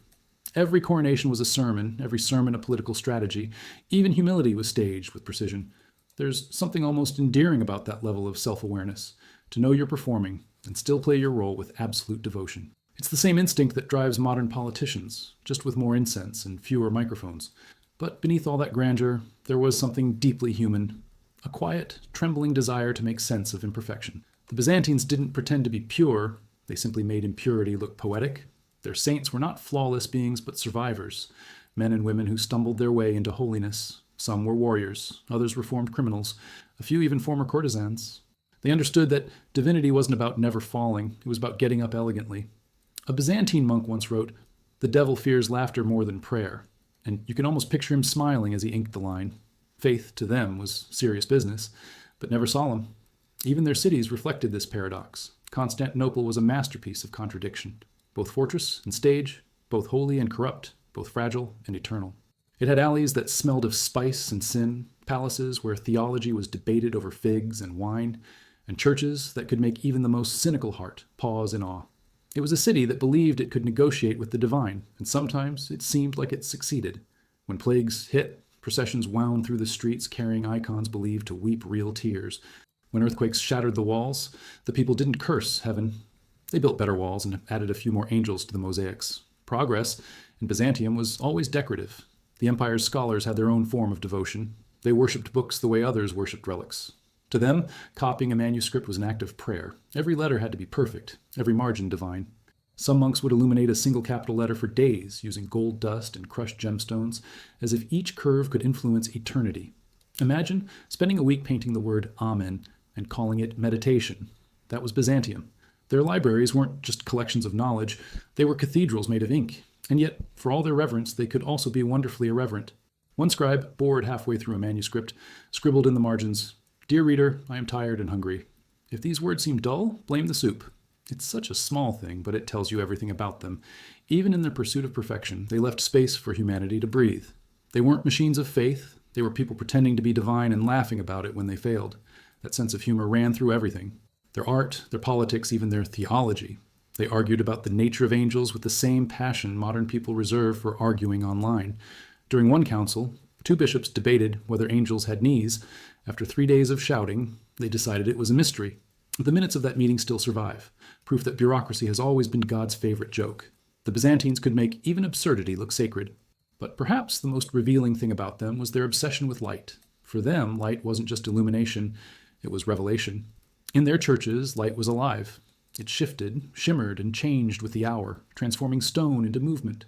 They built their domes not to dominate the sky, but to catch it. When sunlight passed through the windows, it didn't just illuminate the faithful, it baptized them. That's why no painting from that era ever looks still. Everything glows as if lit from within. It's not art imitating life, but art competing with creation. And maybe that's why Byzantium never truly died. It wasn't just an empire, it was a philosophy disguised as architecture, a prayer disguised as a civilization. It taught the world that contradiction is not chaos, that beauty is not vanity, and that the sacred often hides behind laughter. Even now you can see its reflection, in the shimmer of stained glass, in the rituals we repeat without thinking, in the way we still build monuments hoping they'll outlast our mistakes. There's a strange comfort in knowing that an empire so full of flaws could still become immortal. Byzantium didn't survive because it was perfect. It survived because it refused to separate holiness from humanity. It believed that as long as someone somewhere still lit a candle, the darkness could never win completely. And maybe that's why we keep returning to it, century after century, because deep down, we recognize ourselves in its contradictions. We too want to be forgiven without changing, to fall gracefully, to laugh our way through doom. The Byzantines might smile at that. They understood that every civilization, no matter how proud, eventually becomes a story. But they also knew that stories are how we cheat death. They left theirs not in stone, but in the shimmer of gold, in the echo of hymns, and the pages of manuscripts written by tired hands that still believed beauty could redeem the world. And maybe, in a way, it did. Because if the past still speaks, and it does, it's because Byzantium taught it how to whisper in gold. It's hard to say when Byzantium truly ended. Maybe it never did. Empires die on maps, but not in memory. You can erase a border, rename a city, melt down a crown, but you can't kill a mood, a way of thinking, a certain sparkle in the human ego that refuses to admit defeat. Byzantium wasn't just marble and gold. It was attitude. It was that dangerous, dazzling belief that beauty could outsmart time. And even now, the world still lives by that same rule, pretending we've evolved when in truth we're just decorating our ruins with better lighting. What made Byzantium so irresistible wasn't its power, but its contradictions. It was a place where holiness flirted shamelessly with vanity, where scholars debated eternity over dinner, and where emperors prayed for humility while wearing crowns heavy enough to sprain the neck. It was all performance. Sincere performance, but performance nonetheless. The Byzantines knew that faith was fragile, so they built a civilization around spectacle to keep it alive. Their logic was simple. If you can't be perfect, at least be unforgettable. It's a philosophy that modern influencers would find profoundly relatable. Their obsession with perfection went hand in hand with their genius for improvisation. When plague struck, they organized processions. When famine came, they invented new fasts and called them holy. Even disasters were turned into rituals. It wasn't denial, it was choreography. They didn't ignore chaos, they staged it. To the Byzantines, survival was a form of theater, and every crisis was just another scene to be played with dignity. That might sound absurd, but there's a certain wisdom in it. After all, the only difference between tragedy and ceremony is the choice of costume. Their faith, too, had that peculiar mixture of grandeur and humor. The Byzantines prayed as if bargaining, debated scripture as if arguing over taxes, and confessed sins like storytellers trying to impress an audience. They saw God not as a distant judge, but as an eternal participant in their drama, sometimes stern, sometimes amused. One monk once wrote, "Heaven laughs at our seriousness, and that laughter is mercy." Perhaps that's the secret they understood, that the divine doesn't need perfection, only persistence. Maybe God, like a Byzantine artisan, prefers a world with a few cracks, so the light can get through.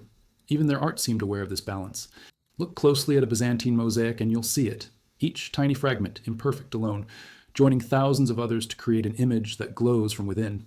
They called it divine light, but really, it was philosophy in glass. The idea that broken things, arranged carefully, can still form something radiant. That's not just art. It's therapy disguised as theology. Every fragment mattered, even the flawed ones. Maybe that's why Byzantine art feels alive. It's human imperfection pretending to be divine order and doing a convincing job. And the people who made that art lived lives as intricate as their designs.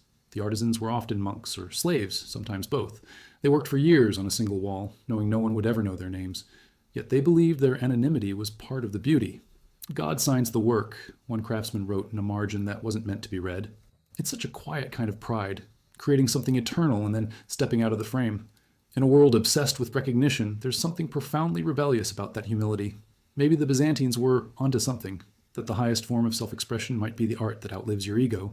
But, of course, not everything glittered with divine intent. Beneath the gold leaf and incense, Byzantium was a place of gossip, jealousy, and very creative corruption.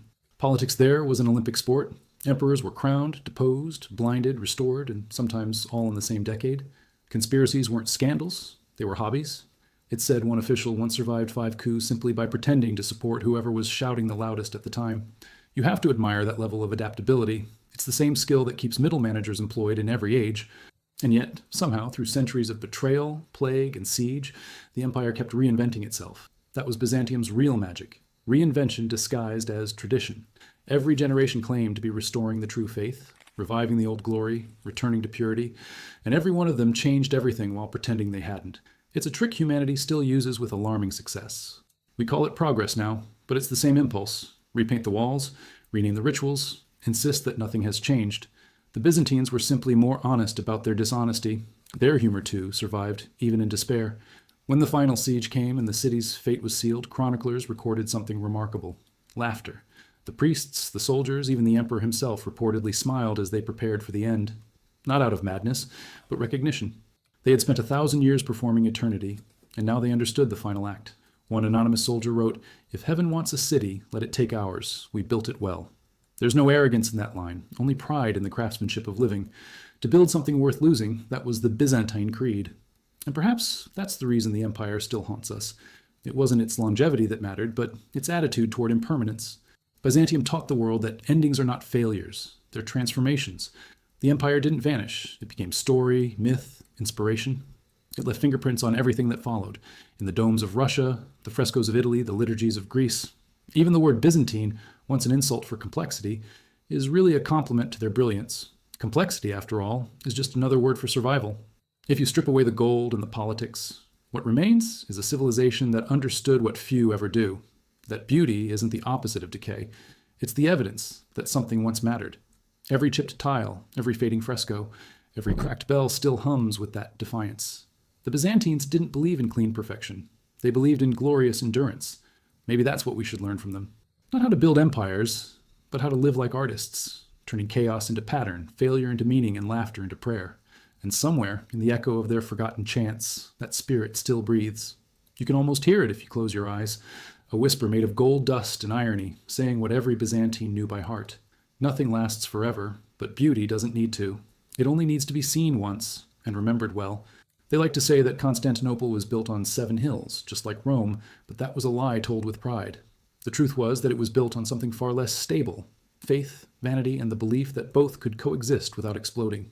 The city stood like a mirror to the human soul, brilliant and cracked at the same time. Even its geography seemed poetic, a place balanced between two worlds, Asia and Europe, where every sunrise looked like a promise and every sunset felt like a confession.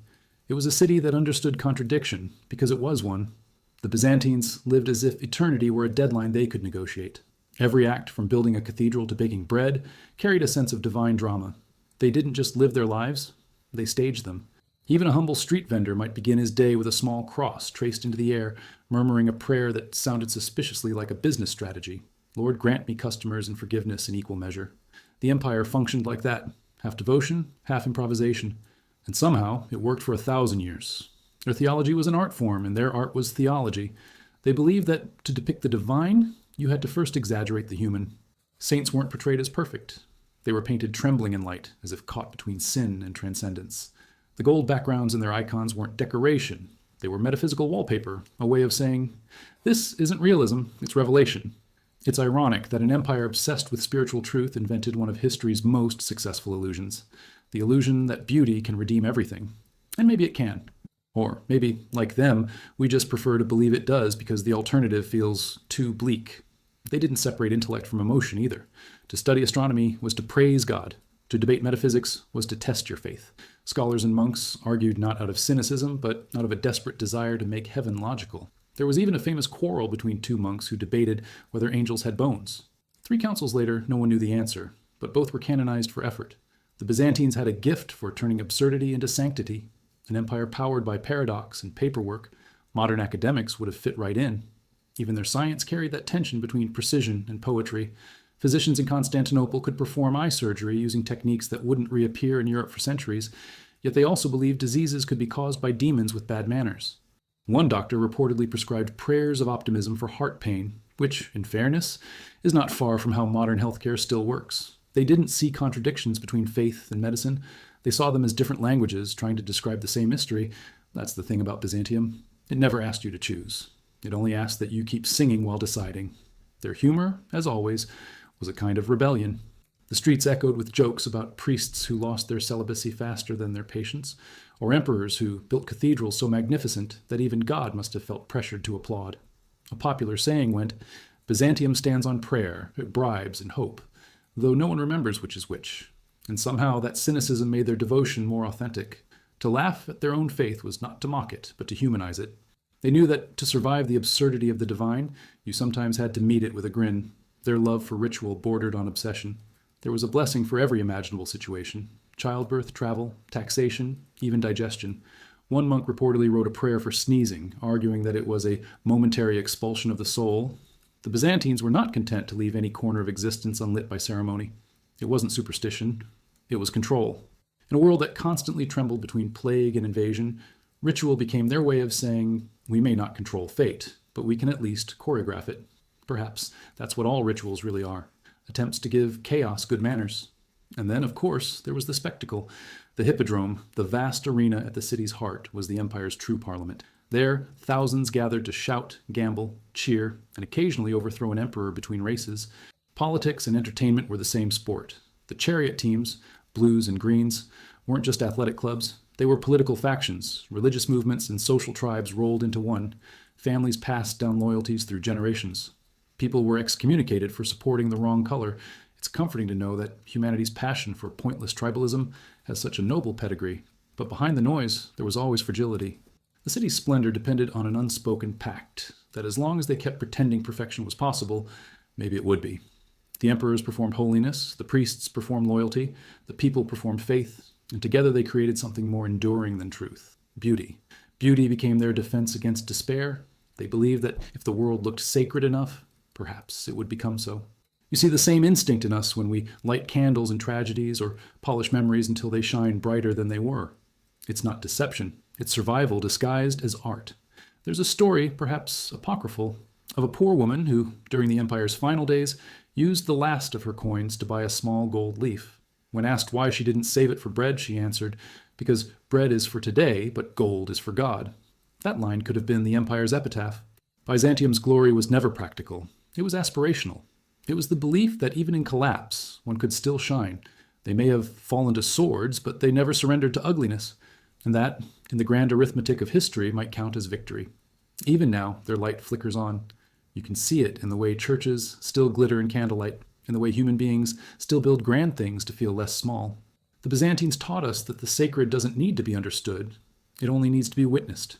They proved that perfection isn't the absence of flaws, but the persistence of beauty despite them. And maybe that's why they fascinate us still, because they remind us that survival alone isn't enough. To live meaningfully, one must dazzle, even in defeat. The marble may have cracked, the gold may have faded, but the Byzantines are still here.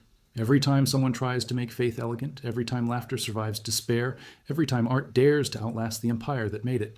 And if the stones of Constantinople could speak, they'd probably say the same thing the Byzantines always did when facing the impossible.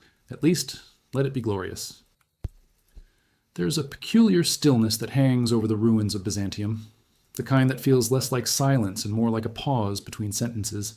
The wind moves through the broken arches as if searching for unfinished thoughts, and you get the sense that the city hasn't stopped speaking. It's just waiting for someone who still remembers the language. Maybe that's the real immortality it achieved. Not survival in stone, but survival in mood, a kind of eternal aftertaste. You can destroy walls, but not atmosphere. And Constantinople had plenty of that. The city was never really about its architecture anyway. It was about its rhythm, that impossible balance between chaos and ceremony that made even daily life feel theatrical. Imagine it. Markets that smelled of honey, smoke, and irony, alleys echoing with gossip about emperors and saints in the same sentence, children playing among marble columns older than their own religion. Every sound had meaning, every movement choreography. The people didn't just live in Constantinople, they performed it. Each morning the city woke up like an actor remembering its lines, and maybe that's why everything they built seemed to shimmer, not with wealth, but with intention. Nothing was ever purely functional. Doors had prayers carved into their frames, walls told stories in color, even water cisterns looked like inverted cathedrals. The Byzantines didn't believe in empty space. They thought beauty was a form of protection. One historian joked that if an earthquake had hit the city, they would have repaired it with mosaics instead of mortar. And honestly, that doesn't sound far from the truth. They didn't fix problems. They gilded them until they looked divine. It's strange how that logic still echoes in us. We no longer build basilicas, but we do curate our lives the same way. Polishing the surface, adjusting the light, pretending chaos looks intentional. The Byzantines would have adored social media. The filters, the captions, the humble brags about suffering gracefully, it's all perfectly Byzantine. They understood centuries before us that reality is tolerable only when it's aesthetic. If your world is crumbling, add gold leaf. If your faith is fading, add incense. If your empire is dying, throw a parade. Their ability to turn crisis into spectacle was unmatched. Take the endless theological debates that defined them.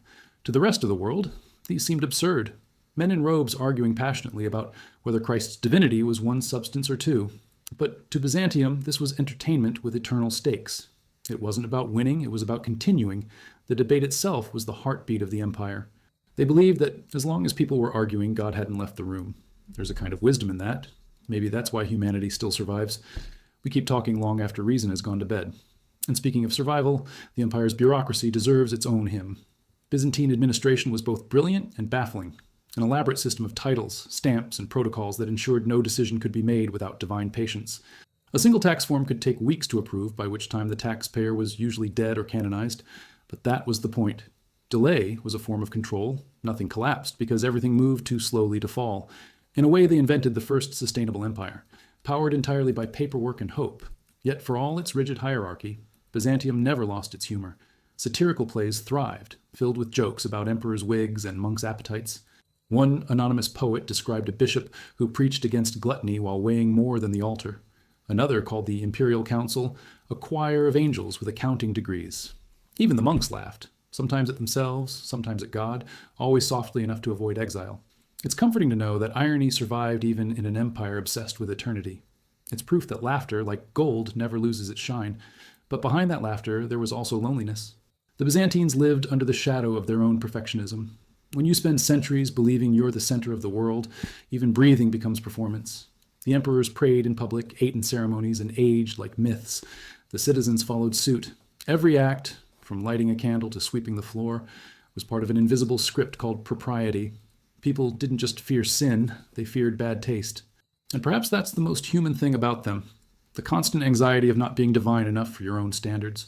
Their women, often hidden behind walls or veils, had their own quiet rebellions. Some became scholars, poets, and even political masterminds in disguise. The Empress Theodora, for instance, rose from the world of theater to rule half the world, a woman who learned early that power is just performance with better costumes. Others found ways to leave their mark in subtler ways, writing letters that read like philosophy and love poetry at once, preserving knowledge while pretending to gossip. The empire might have been patriarchal, but its heart was always half female. Even the Virgin Mary was treated not just as a symbol, but as an empress, a celestial mirror for all the women who weren't allowed to sit on thrones. The strange thing about Byzantium is that it never really lost its sense of purpose, even when it was clearly dying. The city was sacked, burned, starved, and yet every time it managed to look radiant again. The secret was simple. They refused to let decay look ugly. When the treasury emptied, they melted old crowns to repair icons. When the walls cracked, they painted them with angels. When the end finally came, it didn't look like collapse. It looked like choreography. They fell in rhythm, with grace, as if death itself had been rehearsed for centuries. And perhaps that's the lesson hidden under all that gold and incense. The Byzantines didn't survive by denying impermanence. They survived by aestheticizing it. They turned fragility into faith and exhaustion into ceremony. They understood that beauty doesn't hide death and negotiates with it. Maybe that's why we're still drawn to their glow, or why their mosaics still look alive even when everything else has turned to dust. Because they figured out that immortality isn't about escaping time. It's about dazzling it long enough to be remembered. If you stand today beneath the great dome of Hagia Sophia, sunlight pouring through the same windows that watched centuries crumble, you can feel what they felt. That dizzy blend of awe and melancholy. The awareness that even the divine needs good lighting. It's impossible not to look up and think, they really believed this would last forever. And in a way they were right. Because here we are, still talking about them, still fascinated, still trying to learn their trick. How to fall beautifully, how to believe extravagantly, how to turn the brief flicker of human life into something that looks, for a moment, like eternity. They say that memory is a city, and if that's true, then Byzantium is the one with the most stubborn address. It refuses to be forgotten. You can bomb it, rename it, pave it over with new empires, but somewhere under the concrete and the centuries, it keeps glowing. Not with light, but with attitude. The Byzantines had mastered the art of living inside contradiction so completely that their empire became less a place and more a psychological state. To understand them is to realize that we are still living in their shadow, a world that prays with one hand and scrolls with the other. You can almost imagine the old streets alive again, the sound of sandals clicking on marble, the smell of wax and olive oil, the slow murmur of prayers blending with marketplace chatter.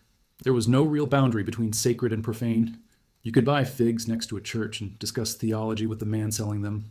Faith was everywhere, but so was irony. One priest reportedly told a vendor he was under God's judgment for cheating customers, to which the man replied, "Then I'll pray he doesn't shop here." It's the kind of humor that proves they were human first, holy second. Perhaps that's what made the empire endure for so long. It was deeply human in its contradictions. The Byzantines didn't try to erase imperfection. They dressed it in gold and called it wisdom. Their icons weren't portraits of unreachable saints, but mirrors for the soul, holy figures painted with tired eyes and faint smiles, as if they too were exhausted by existence. Each mosaic shimmered not because it was flawless, but because it was made of thousands of tiny fractures arranged to catch the light. There's something almost therapeutic about that. A civilization that believed beauty was built from brokenness. They carried that same philosophy into everything, even politics. A Byzantine emperor could order executions in the morning, attend liturgy by noon, and donate to an orphanage by evening. It wasn't hypocrisy, it was choreography. The empire had learned to function in paradox. Cruelty wrapped in ritual, corruption softened by ceremony. One diplomat once described Byzantine diplomacy as a game of chess played by poets. Every letter, every treaty, every betrayal was artfully composed. They didn't lie outright. They just changed the lighting around the truth until it looked divine. Modern politicians, take notes. The Byzantines did it first and better. Their love of subtlety extended into war as well. They didn't win battles through brute force, but through psychological warfare and creative bribery. When outnumbered, they simply paid the enemy's allies more. When cornered, they set the sea on fire with their mysterious weapon, Greek fire, a substance that burned even on water. The recipe was a state secret so guarded that it died with the empire. Some say it was made from naphtha and sulfur. Others believe it was magic disguised as chemistry. But whatever it was, it turned the empire's survival into performance art. Their philosophy of defense could be summed up as, if you can't win, dazzle. And yet, amid all their brilliance, they feared time. They lived constantly aware that empires age like people, first admired, then tolerated, then mocked. So they built as if trying to freeze the clock. Their architecture was not about function, but defiance. Hagia Sophia wasn't meant to be merely seen. It was meant to overwhelm. Standing beneath its dome, you understand why some chroniclers claimed angels built it, because no human ego could admit otherwise. Even when conquered, even when turned into a mosque and later a museum, it never stopped looking like it was waiting for applause.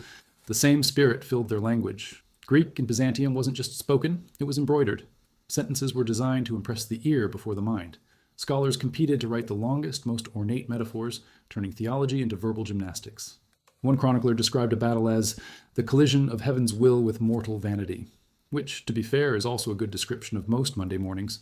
Their obsession with eloquence was a kind of national sport. To speak simply was almost rude. To confuse elegantly was divine. But beneath the rhetorical glitter, they were practical in their despair. They knew that perfection was impossible and decided to enjoy the performance instead. When famine struck, they organized fasts and called them spiritual discipline. When trade routes collapsed, they hosted more religious festivals. If you can't fix the economy, sanctify it. There's a strange comfort in that logic. When life becomes unbearable, call it holy and keep dancing. Perhaps that's why they lasted a millennium. They mastered the art of naming defeat something poetic. Even their fall was theatrical. As the Ottoman cannons thundered outside the walls, priests and soldiers gathered in Hagia Sophia to pray one last time. The emperor, dressed not in armor but in robes embroidered with gold, led the chant. Witnesses claimed that the light inside the dome turned brighter just before the walls broke. Some said it was divine intervention. Others said it was the reflection of fire. Either way, the symbolism was perfect. An empire that began in light ended in it. They didn't collapse. They dissolved into brilliance. And though the empire fell, its heartbeat migrated. It pulsed through Renaissance Italy, through Orthodox chants, through every candlelit cathedral built since. The Byzantines taught the world that faith and spectacle are not opposites, but allies. That beauty can be theology and ritual can be survival. They left behind not just artifacts, but instincts. The urge to make meaning look magnificent. Every time a civilization polishes its decay, Byzantium smiles. We still do what they did, perform stability in a world that trembles. We wear our contradictions like crowns. We call ambition destiny, doubt humility, and art salvation. We build illusions not to deceive, but to endure. The Byzantines understood that better than anyone. They turned insecurity into architecture, chaos into choreography, failure into gold. It wasn't delusion, it was wisdom disguised as decoration. Because sometimes, to survive history, you have to look like you meant to be eternal. Even now, when the sun sets over Istanbul and the call to prayer rises above the same skyline where monks once sang in Greek, it feels less like contrast and more like continuity. The melodies have changed, the faiths have evolved, but the city's pulse, that old Byzantine rhythm, still beats beneath it all. It's the rhythm of a people who believed that nothing truly ends, that every collapse is just a new beginning with better lighting. Maybe that's why Byzantium still captivates us. It reminds us that beauty is not the opposite of death, but its best disguise, that all civilizations, like people, are temporary, but the stories they tell, the songs they sing, the light they leave behind, those are eternal. Byzantium never vanished. It simply taught the world how to glow while falling. And in a sense, we've all been imitating it ever since, painting our own cracked walls with gold, pretending not to be afraid, and somehow in the pretending, creating something worth remembering. It's strange how empires die, not with silence, but with echoes. Byzantium, even in its final breath, refused to go quietly. It's as if the city itself didn't believe in endings, only in transitions disguised as tragedies. Even after the last emperor fell, his crown crushed beneath the dust of his own palace, something of him lingered in the air. The wind that once carried hymns now carried whispers, and those whispers refused to fade. Maybe that's what makes Byzantium so haunting. It didn't just vanish, it transformed into memory, and memory, as every poet knows, is the most stubborn form of survival. What makes their story so hypnotic isn't just the beauty of their world, but their almost comedic refusal to face reality. The Byzantines had mastered the art of denial so elegantly that it became a virtue. When enemies surrounded their walls, they held processions instead of strategy meetings. When the treasury emptied, they held feasts in honor of spiritual abundance. You can almost admire that level of delusion. It's not that they didn't see the disaster coming, they just chose to frame it better. They understood something most of us still don't. When you can't change fate, at least edit its presentation. Even as the empire shrank, they believed they were still the center of the world. And in a way, they were. Constantinople was a vortex. Everything passed through it. Trade, religion, gossip, ambition. The city was like a mosaic itself, made of contradictions that somehow fit together. Fishermen sold their catch beside philosophers debating eternity. Foreign merchants haggled over silk while monks muttered prayers for their souls. It was chaotic, yes, but also alive in a way few places ever are. You can almost imagine the noise. Bells, laughter, seagulls, sermons, and somewhere in the distance the clink of coins, the true language of all empires. But it wasn't just noise. It was music, structured chaos that somehow made sense. The Byzantines were experts in turning mess into ritual. Their ceremonies were so elaborate that even their simplicity looked rehearsed. When the emperor appeared in public, he was treated less like a ruler and more like a celestial event. He didn't walk, he processed. Every movement had meaning, every silence had choreography. Some foreigners mocked this obsession with pageantry, but they missed the point. The ceremony was the empire. When everything else was falling apart, the show had to go on. And they made sure it did, right up until the curtain closed. Their world was full of paradoxes. They feared sin, but indulged in luxury. They preached humility while dripping in jewels. They wrote books about renouncing earthly pleasures on parchment imported from Italy, and they never saw the contradiction. Or if they did, they simply called it divine mystery. Maybe that's the secret of endurance, to see inconsistency not as hypocrisy, but as humanity. They didn't aim for perfection. They aimed for splendor, and that's something altogether more achievable. In the Byzantine imagination, everything was connected to the divine, even misfortune. A shipwreck wasn't bad luck, it was a parable. A plague wasn't punishment, it was purification. It was a worldview that turned suffering into poetry. You could lose everything and still feel important because God apparently had chosen your misery for character development. There's something almost enviable about that kind of spiritual optimism.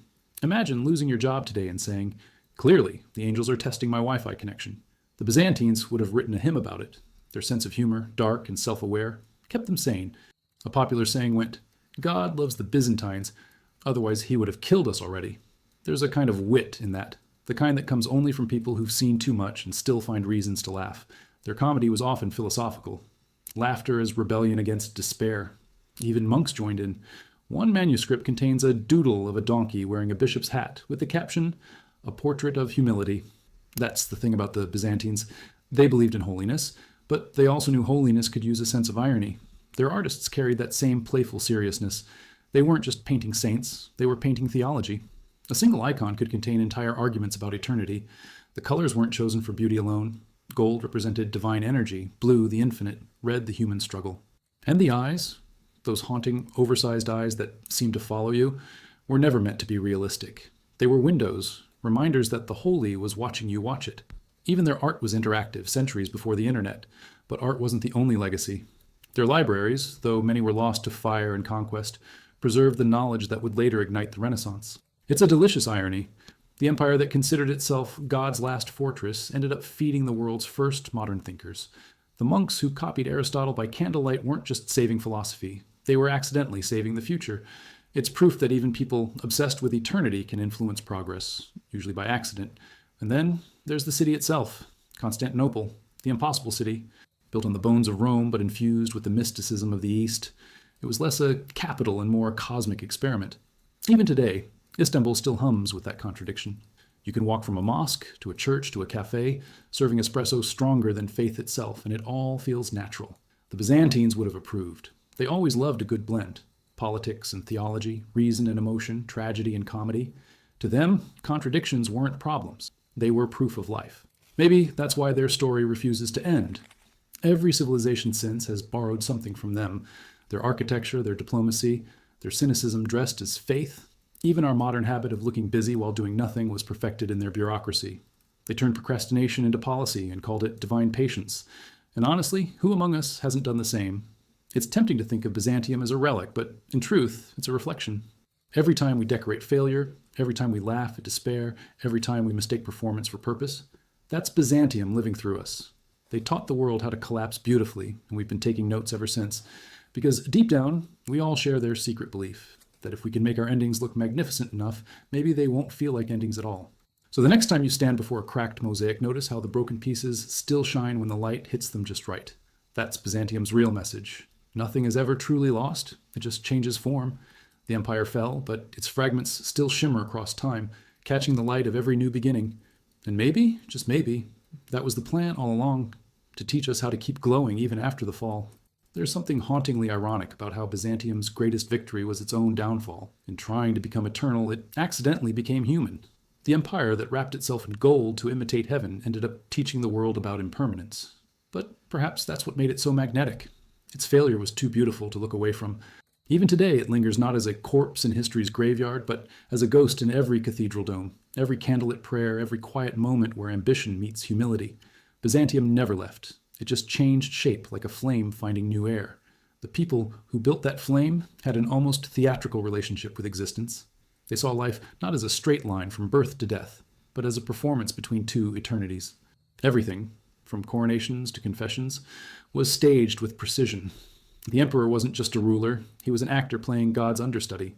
When he appeared in public, draped in silk that shimmered like sunlight on water, people bowed not just out of obedience, but out of awe, as though witnessing a living icon. The absurdity of it all didn't bother them. In fact, it was the point. To the Byzantines, grandeur was a form of honesty. After all, if life is a brief performance, why not make it spectacular? That same logic extended to their religion, which might best be described as mystical pragmatism. They prayed like philosophers and argued like lawyers. Their faith was not about certainty, but negotiation. Monks debated the color of divine light, while peasants prayed for cheaper bread, and somehow both were seen as acts of devotion. One bishop famously declared that the true sign of holiness was balance. Too much piety made you a fool, too little made you Roman. In Byzantium, salvation was less about being good and more about having excellent timing. But faith wasn't just confined to the churches. It spilled into the streets, the homes, the markets, into every space where people tried to make sense of a world that refused to stay still. There were icons hanging not just in cathedrals, but in kitchens and taverns. Sailors carved crosses into their boats, and bakers stamped loaves of bread with tiny holy symbols before selling them. Even the cats, of which the city had an impressive number, were rumored to have spiritual duties. Guarding grain stores from mice, yes, but also protecting souls from demons. It's the kind of belief system where superstition became community service. Still, for all their devotion, the Byzantines had a streak of irreverence that made them impossible not to love. Their humor was subtle, dry, and often aimed at themselves. A common saying went, "If God made the world in 6 days, it's because he didn't have a committee." Bureaucracy was their national pastime, and everyone knew it. There were officials in charge of counting candles, ranking saints, and supervising the proper folding of imperial napkins. One historian joked that the empire fell not to the Ottomans, but to paperwork fatigue. Yet somehow their bureaucracy also worked. A clumsy ballet of scribes and clerks that somehow kept the chaos dignified. It's hard not to admire that. After all, who among us hasn't survived a crisis through sheer organization and denial? Art, of course, was their truest language. The Byzantines didn't paint for pleasure, they painted for eternity. Their artists were more like theologians with brushes, translating divine mysteries into color and form. The mosaics of Christ Pantocrator still stare down from domes across the world, eyes wide, not accusing, but knowing. They seem to say, "Yes, I see your contradictions, and I'm fine with them." What's most fascinating is that those faces, serene, unblinking, omniscient, were made from thousands of fragments. Every piece imperfect, every angle deliberate. It's as if the artists knew that holiness isn't smooth, that beauty only works when it's broken just enough to catch the light. Even their architecture spoke in riddles. Hagia Sophia wasn't built to impress, but to bewilder. Standing beneath that impossible dome, you can feel your sense of proportion dissolve. The space seems to float, as if gravity were just another theological opinion. Visitors in the Middle Ages often wept upon entering, convinced they had glimpsed heaven. One ambassador wrote, "I did not know if I was in heaven or on earth. There is no such beauty elsewhere." Oh, he was wrong, of course. There's beauty everywhere. But the Byzantines would have approved of his exaggeration. Subtlety was never their strength, magnificence was. Their scholars, meanwhile, preserved the ancient world with obsessive devotion. While much of Europe was forgetting how to read, Byzantine monks were copying Aristotle and Euclid by candlelight. They didn't innovate much, but they curated civilization like librarians of eternity. Ironically, their greatest intellectual contribution may have been preservation, the refusal to let knowledge die. One could argue that the Renaissance was just Byzantium reincarnated in Italian clothing. Florence got the credit, but Constantinople did the homework. Yet, for all their brilliance, the Byzantines could never escape their own contradictions. They were proud yet paranoid, devout yet cynical, sophisticated yet self-destructive. They wanted to be eternal but feared change, and in that tension lay both their beauty and their doom. Perhaps the empire's slow decline wasn't a failure at all, but an act of cosmic symmetry. A 1,000-year sunset, drawn out so gracefully that no one noticed it had gone dark. When the final siege came, the city's defenders fought not to win, but to preserve the performance. They died beautifully, which, for a Byzantine, was the highest form of victory. Even their legends refused to die. Stories spread that the last emperor had not perished, but turned to marble, hidden beneath the city walls, waiting for the day God would awaken him to reclaim his throne. To believe that myth is to understand Byzantium perfectly. Even their endings had encores. The empire may have fallen, but it made sure to leave the curtain open just enough for hope to sneak through. And perhaps that's the most human thing of all, because in the end, Byzantium wasn't just a civilization. It was a mirror. It reflected the best and worst of what it means to be human: our need for meaning, our addiction to beauty, our refusal to accept impermanence.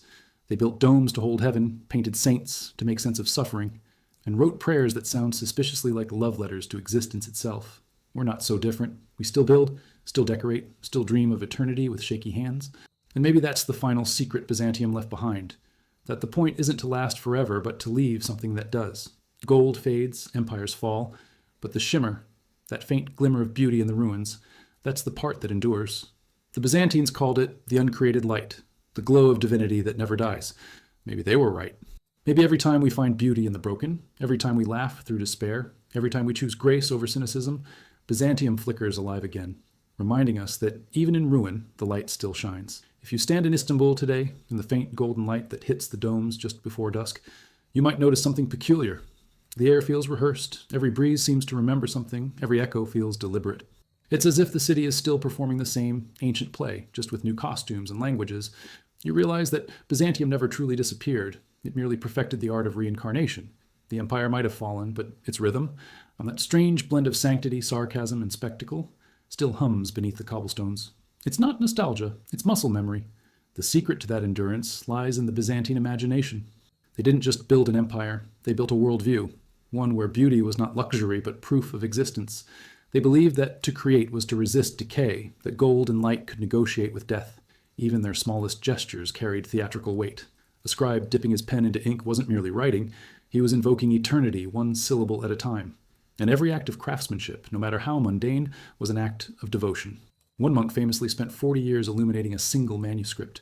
When asked why, he said, "Because beauty is how I remind God to remember us." That's the kind of stubborn faith that keeps civilizations alive long after logic gives up. Their architecture embodied that same conversation with eternity. Take Hagia Sophia, for example. The dome seems to hover, defying gravity as if faith itself were holding it up. The building doesn't just occupy space, it rearranges it. The Byzantines didn't want to impress you with scale, they wanted to trick you into transcendence. Walking inside feels less like entering a structure and more like stepping into a sentence that was never meant to end. The acoustics were so perfect that a single note of chant could linger in the air for nearly 10 seconds, long enough to convince you that heaven might have good acoustics after all. Even the way they handled light bordered on genius. They treated sunlight not as illumination, but as theology.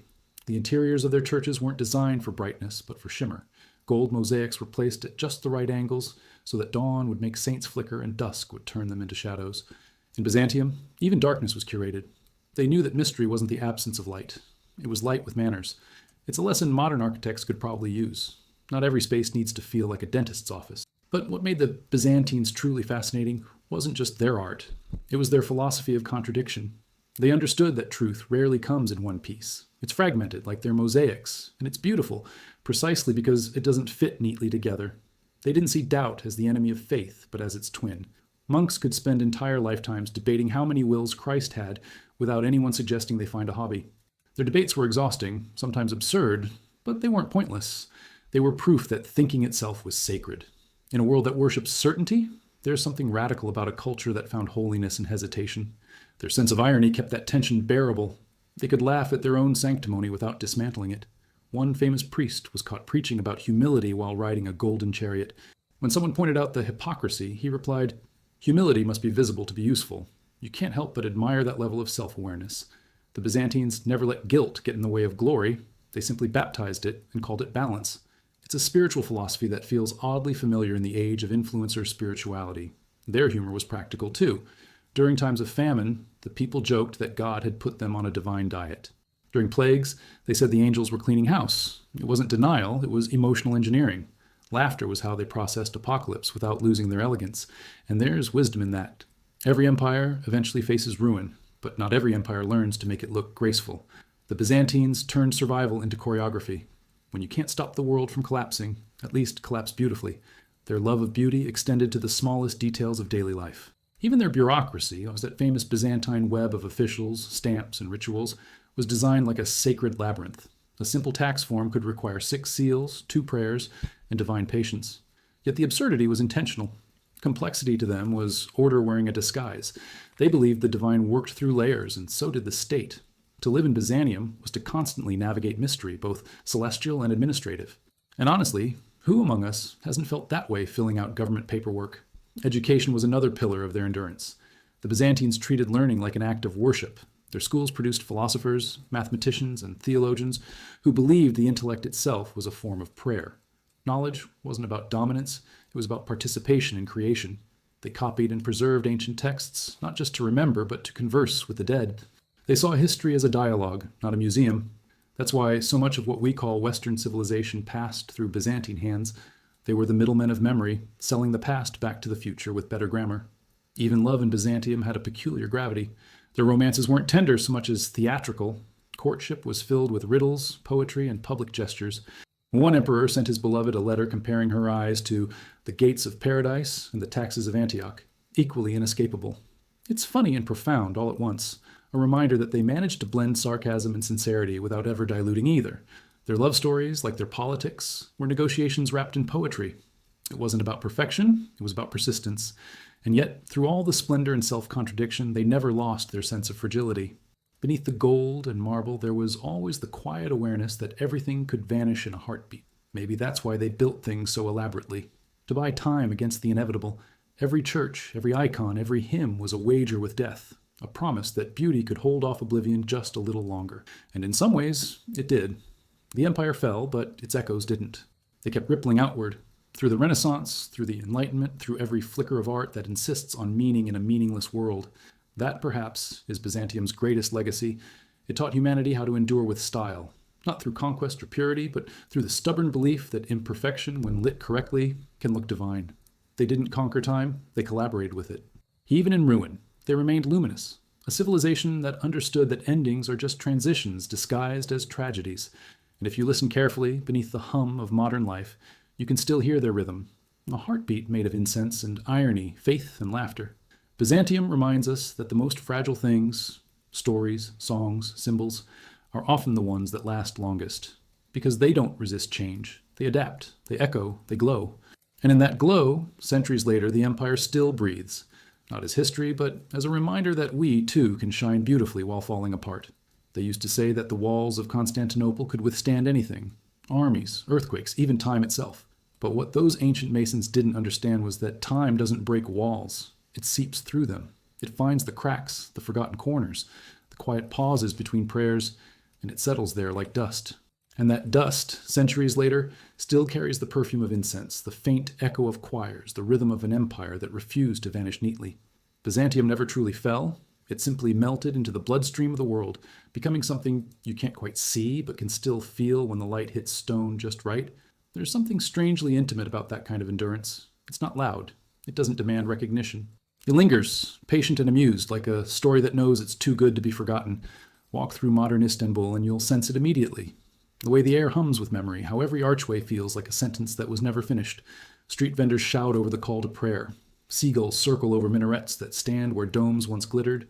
And somewhere in the noise, you can almost hear the city clearing its throat, as if preparing to tell the same story one more time. The Byzantines, of course, would have adored that irony. They had a complicated relationship with permanence. They wanted eternity, but they wanted it on their own terms, preferably gilded, perfumed, and set to music. Their cathedrals were less about sheltering souls than seducing heaven. Everything they built seemed to whisper, "We know we'll die, but at least we'll look magnificent doing it." And perhaps that's the most human thing about them. They didn't believe beauty could save them, only that it could make the fall bearable. There's a certain honesty in that, the kind that modern civilization tries to avoid with gym memberships and self-help books. Even their faith, so intricate and ceremonial, was a kind of art form, equal parts devotion and theater. In the dark sanctuaries of their churches, the air shimmered with candlelight and sound. The chants rolled like waves, hypnotic and precise, blurring the line between music and prayer. People didn't just attend Mass, they experienced it. To the Byzantines, worship wasn't about understanding God, it was about being overwhelmed by Him. They believed the divine was best approached through awe, not logic, which, come to think of it, might explain why they were so comfortable with bureaucracy. Both systems rely on confusion to maintain reverence. Their emperors understood this performance instinct perfectly. They ruled not just through power, but through spectacle. The imperial palace was a theater of illusions. Mechanical lions roared in marble courtyards. Golden trees sang when the breeze hit hidden pipes, and thrones could rise magically during ceremonies. Imagine attending a government meeting where the president levitates. It's ridiculous, yes, but effective. The Byzantines knew that awe was the most efficient form of control. If people are busy gasping, they're less likely to revolt. Modern politics still borrows this trick, though it's traded incense for social media filters. But beneath all that gold and ritual was an astonishing self-awareness. The Byzantines weren't naive dreamers. They knew they were mortal. They just refused to behave like it. And when plagues swept through the city, they didn't abandon ceremony. They multiplied it. Priests marched through the streets with relics. Citizens threw petals from rooftops, and somewhere a philosopher probably muttered, "At least we're dying beautifully." Their humor was their shield. They had mastered the art of laughing at their own despair, of finding grace in absurdity. One chronicler described a monk who, during famine, thanked God for teaching humility through hunger, and then added a footnote complaining that humility hurt the stomach. You have to love a civilization that footnotes its own irony. Their contradictions were endless and glorious. They preached poverty but wore silk, celebrated martyrdom but feared bad wine, and somehow managed to call both contradictions faith. In their world, paradox wasn't a problem to be solved. It was a philosophy to be lived. They believed truth was too vast to fit inside one perspective, so they built cathedrals with domes wide enough for disagreement. Even today, that feels revolutionary. Imagine a world that didn't panic when faced with nuance, where doubt wasn't weakness but sophistication. The Byzantines got that. They knew that wisdom was a dance, not a doctrine. Their art, too, mirrored that tension between clarity and mystery. Those mosaics, the ones that still gleam in flickering light, weren't designed to look real. They were meant to feel real. Each tiny piece of glass, imperfect and sharp, caught the light differently depending on where you stood. The saints shimmered not because they were divine, but because they were human enough to reflect it. That's the trick the Byzantines understood better than anyone. The divine doesn't live above imperfection. It lives inside it. Maybe that's why, centuries later, we still find ourselves drawn to their images, even if we don't share their faith. It's not religion that moves us. It's recognition. And for all their obsession with grandeur, they were surprisingly domestic in their thinking. They wrote cookbooks, loved garden gossip, and collected proverbs the way we collect excuses. One popular saying went, "Gold may open doors, but bread opens hearts." Another, slightly more cynical, added, "Until hunger arrives." Their philosophers could debate metaphysics in the morning and argue about cheese prices in the afternoon. They saw no contradiction in that. To be Byzantine was to live between worlds, between the sacred and the mundane, the infinite and the kitchen table. What's remarkable is how familiar all of this feels. Our world, with its curated images and spiritual slogans, isn't so different from theirs. We, too, live by performance. We just replaced robes with hashtags. We still mistake visibility for virtue and decorate our anxieties with glitter. The Byzantines, at least, were honest about it. They didn't pretend that appearances were superficial. They knew appearances were how meaning survives. When you look at a gold leaf icon, you're not seeing decoration. You're seeing defiance. Beauty, for them, was rebellion against decay. And isn't that what we all do? Put on our best faces, tell our best stories, and hope time will mistake us for something eternal? In the end, maybe that's why Byzantium still captures our imagination. It wasn't perfect. Far from it. It was contradictory, theatrical, sometimes hypocritical, always magnificent, but it was real in a way few civilizations dare to be. It accepted that humanity is a paradox, capable of cruelty and compassion, faith and foolishness, despair and laughter. The Byzantines didn't try to resolve that contradiction. They turned it into gold, light, and song. And if you stand long enough beneath one of their domes, whether in Istanbul, Ravenna, or the quiet shimmer of memory, you'll understand their secret. They didn't build to last, they built to be remembered. They didn't conquer time, they collaborated with it, leaving pieces of themselves scattered like mosaic tiles across history. And in those fragments, shining in the half-light of our own uncertain age, Byzantium still breathes. A whisper, a reflection, a reminder that even when the empire falls, the beauty remains. There's something hypnotic about the idea of a civilization that refused to die properly. Byzantium didn't end. It improvised its afterlife. It slipped quietly out of history's main stage and hid in the orchestra pit, humming under its breath while the rest of the world thought the show was over. That's the real magic of it. An empire that collapsed but never truly left. Its heartbeat still vibrates through language, architecture, and the quiet arrogance of every culture that thinks it will last forever. The Byzantines would have smiled knowingly at that. They were experts in pretending that eternity was just good organization. Everywhere you look, their fingerprints linger. In the geometry of cathedrals, in the icons that still shimmer with divine impatience, in the bureaucratic nightmares of modern governments. Even our obsession with appearances, the careful polishing of image over substance, has something of Byzantium in it. They mastered that long before social media gave us filters. An emperor might lose half his territory but would still hold a parade to celebrate his humility. Their logic was impeccable. If you look invincible long enough, people might start believing it. It's the same principle behind luxury branding and political speeches. The empire just did it in Greek with better robes. It wasn't all illusion, though. Their grandeur was rooted in genuine genius, a stubborn intelligence that refused to separate faith from curiosity. While other kingdoms squabbled over borders, Byzantium was busy preserving entire libraries of thought. They copied manuscripts with monastic precision, turning knowledge into a form of worship. They didn't see philosophy as rebellion, but as reverence. Even their theology was structured like an academic symposium. You could walk into a monastery and find monks arguing passionately about whether souls weighed the same before and after forgiveness. It sounds ridiculous, but that was their brilliance. They turned questioning into a ritual. In a world terrified of ambiguity, they found holiness in it. That same duality extended into their daily lives. The Byzantines lived with one foot in heaven and the other firmly planted in the marketplace. You could hear it in their conversations. Merchants bargaining over the price of incense while invoking the Virgin Mary for better deals. They didn't separate the sacred from the mundane. They made them negotiate. It's comforting, in a way, to know that even in an empire obsessed with divinity, people still worried about bills and neighbors. Maybe that's why Byzantium feels familiar. It reminds us that spiritual yearning and human pettiness can share the same heartbeat. And oh, how they loved a good contradiction. Their cuisine, for instance, was equal parts indulgent and ascetic. Fasting was a national hobby, but so was feasting. One chronicler described a banquet where courtiers abstained from meat while devouring fish cooked in wine and honey. When accused of hypocrisy, they shrugged and said, "Fish doesn't count." You almost have to admire that level of theological flexibility. They managed to sin with discipline, a skill many modern diets have tried and failed to replicate. Their spirituality was not about denial, but about redefining excess as elegance. Their art followed the same logic. Byzantine mosaics weren't meant to depict reality. They were designed to replace it.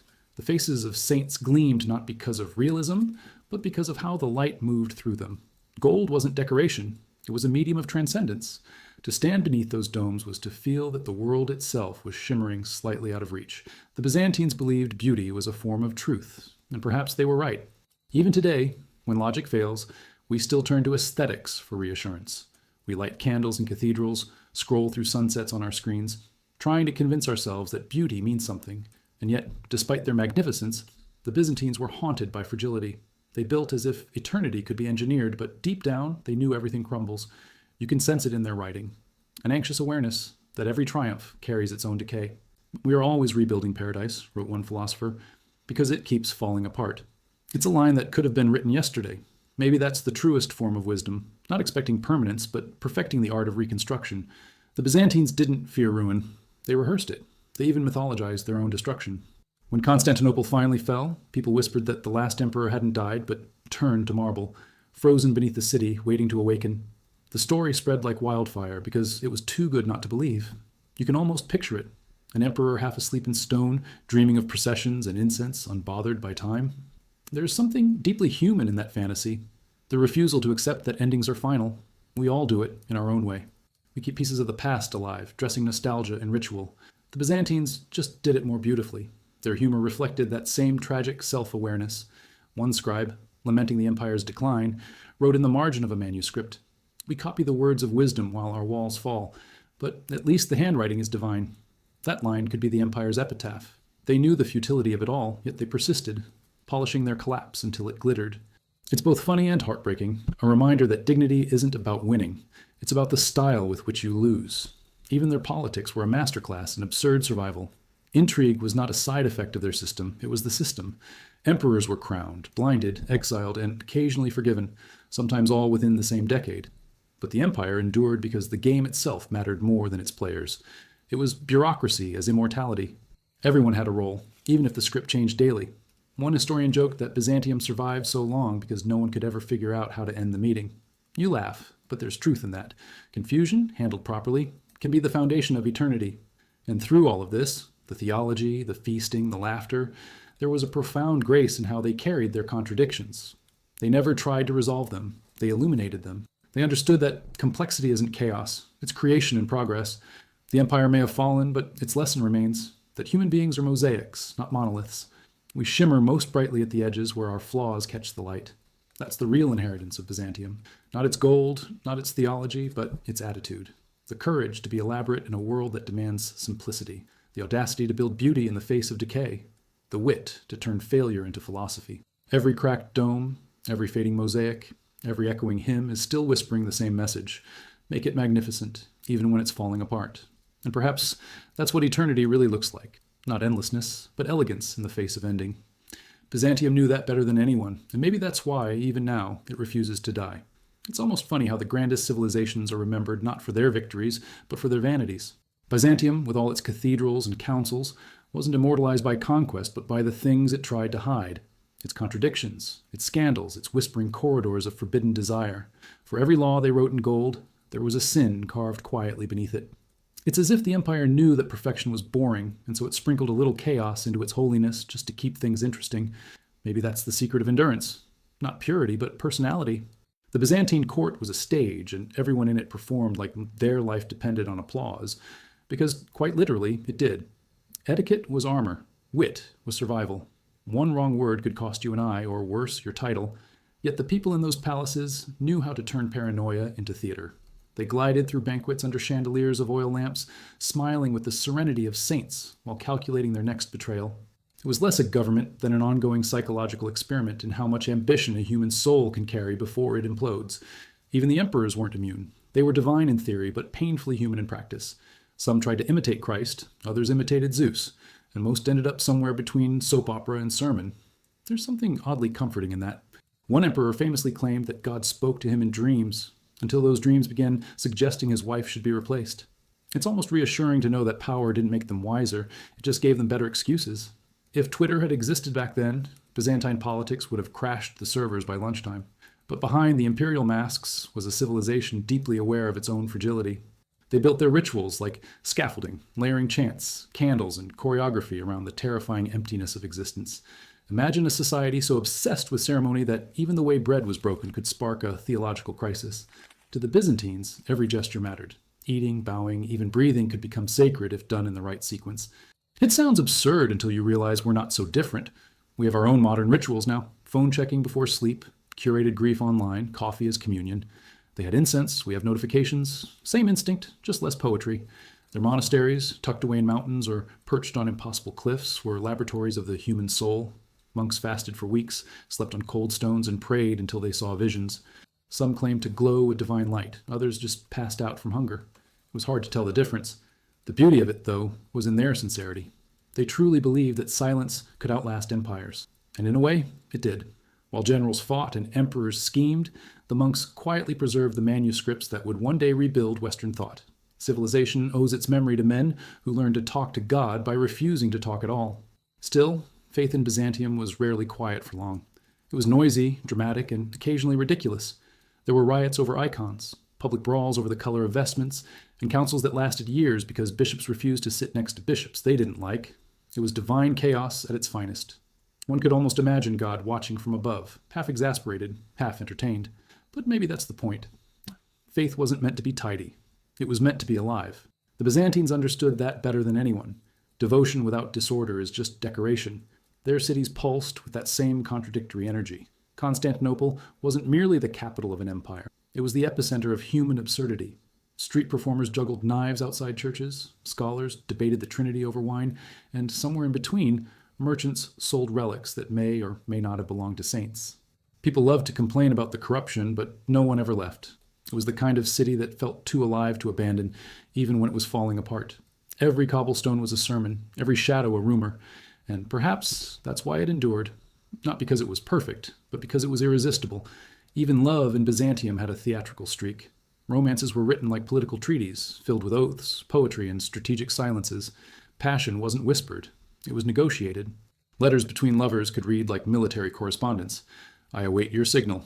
But underneath all the formality was real fire.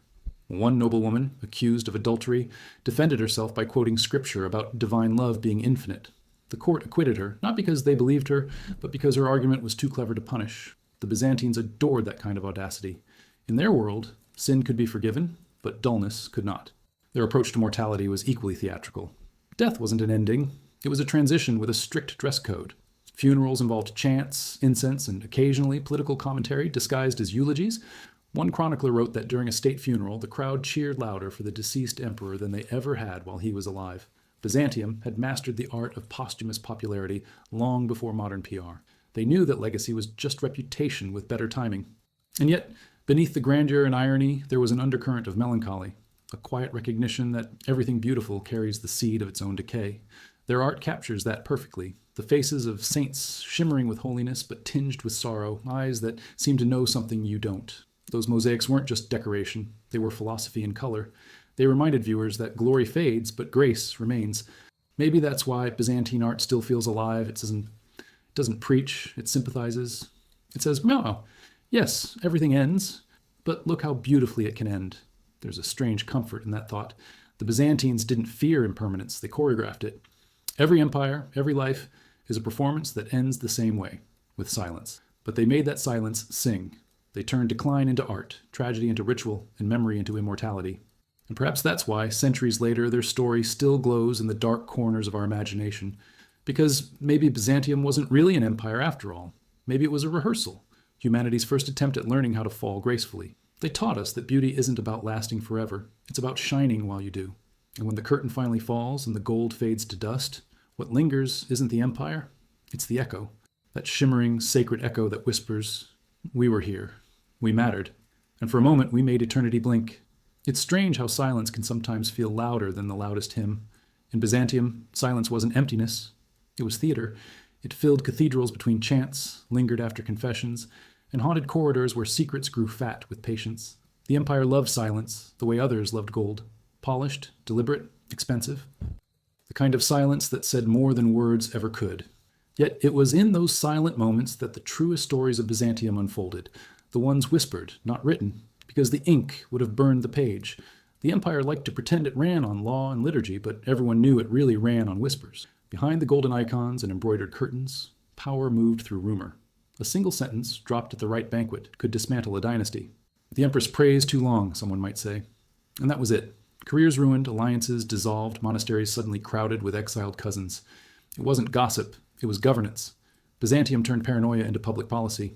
Even love letters were political documents disguised as affection. And yet, that constant performance made their world feel alive in a way ours often doesn't. They understood that truth was rarely pure and never simple. So they danced with it.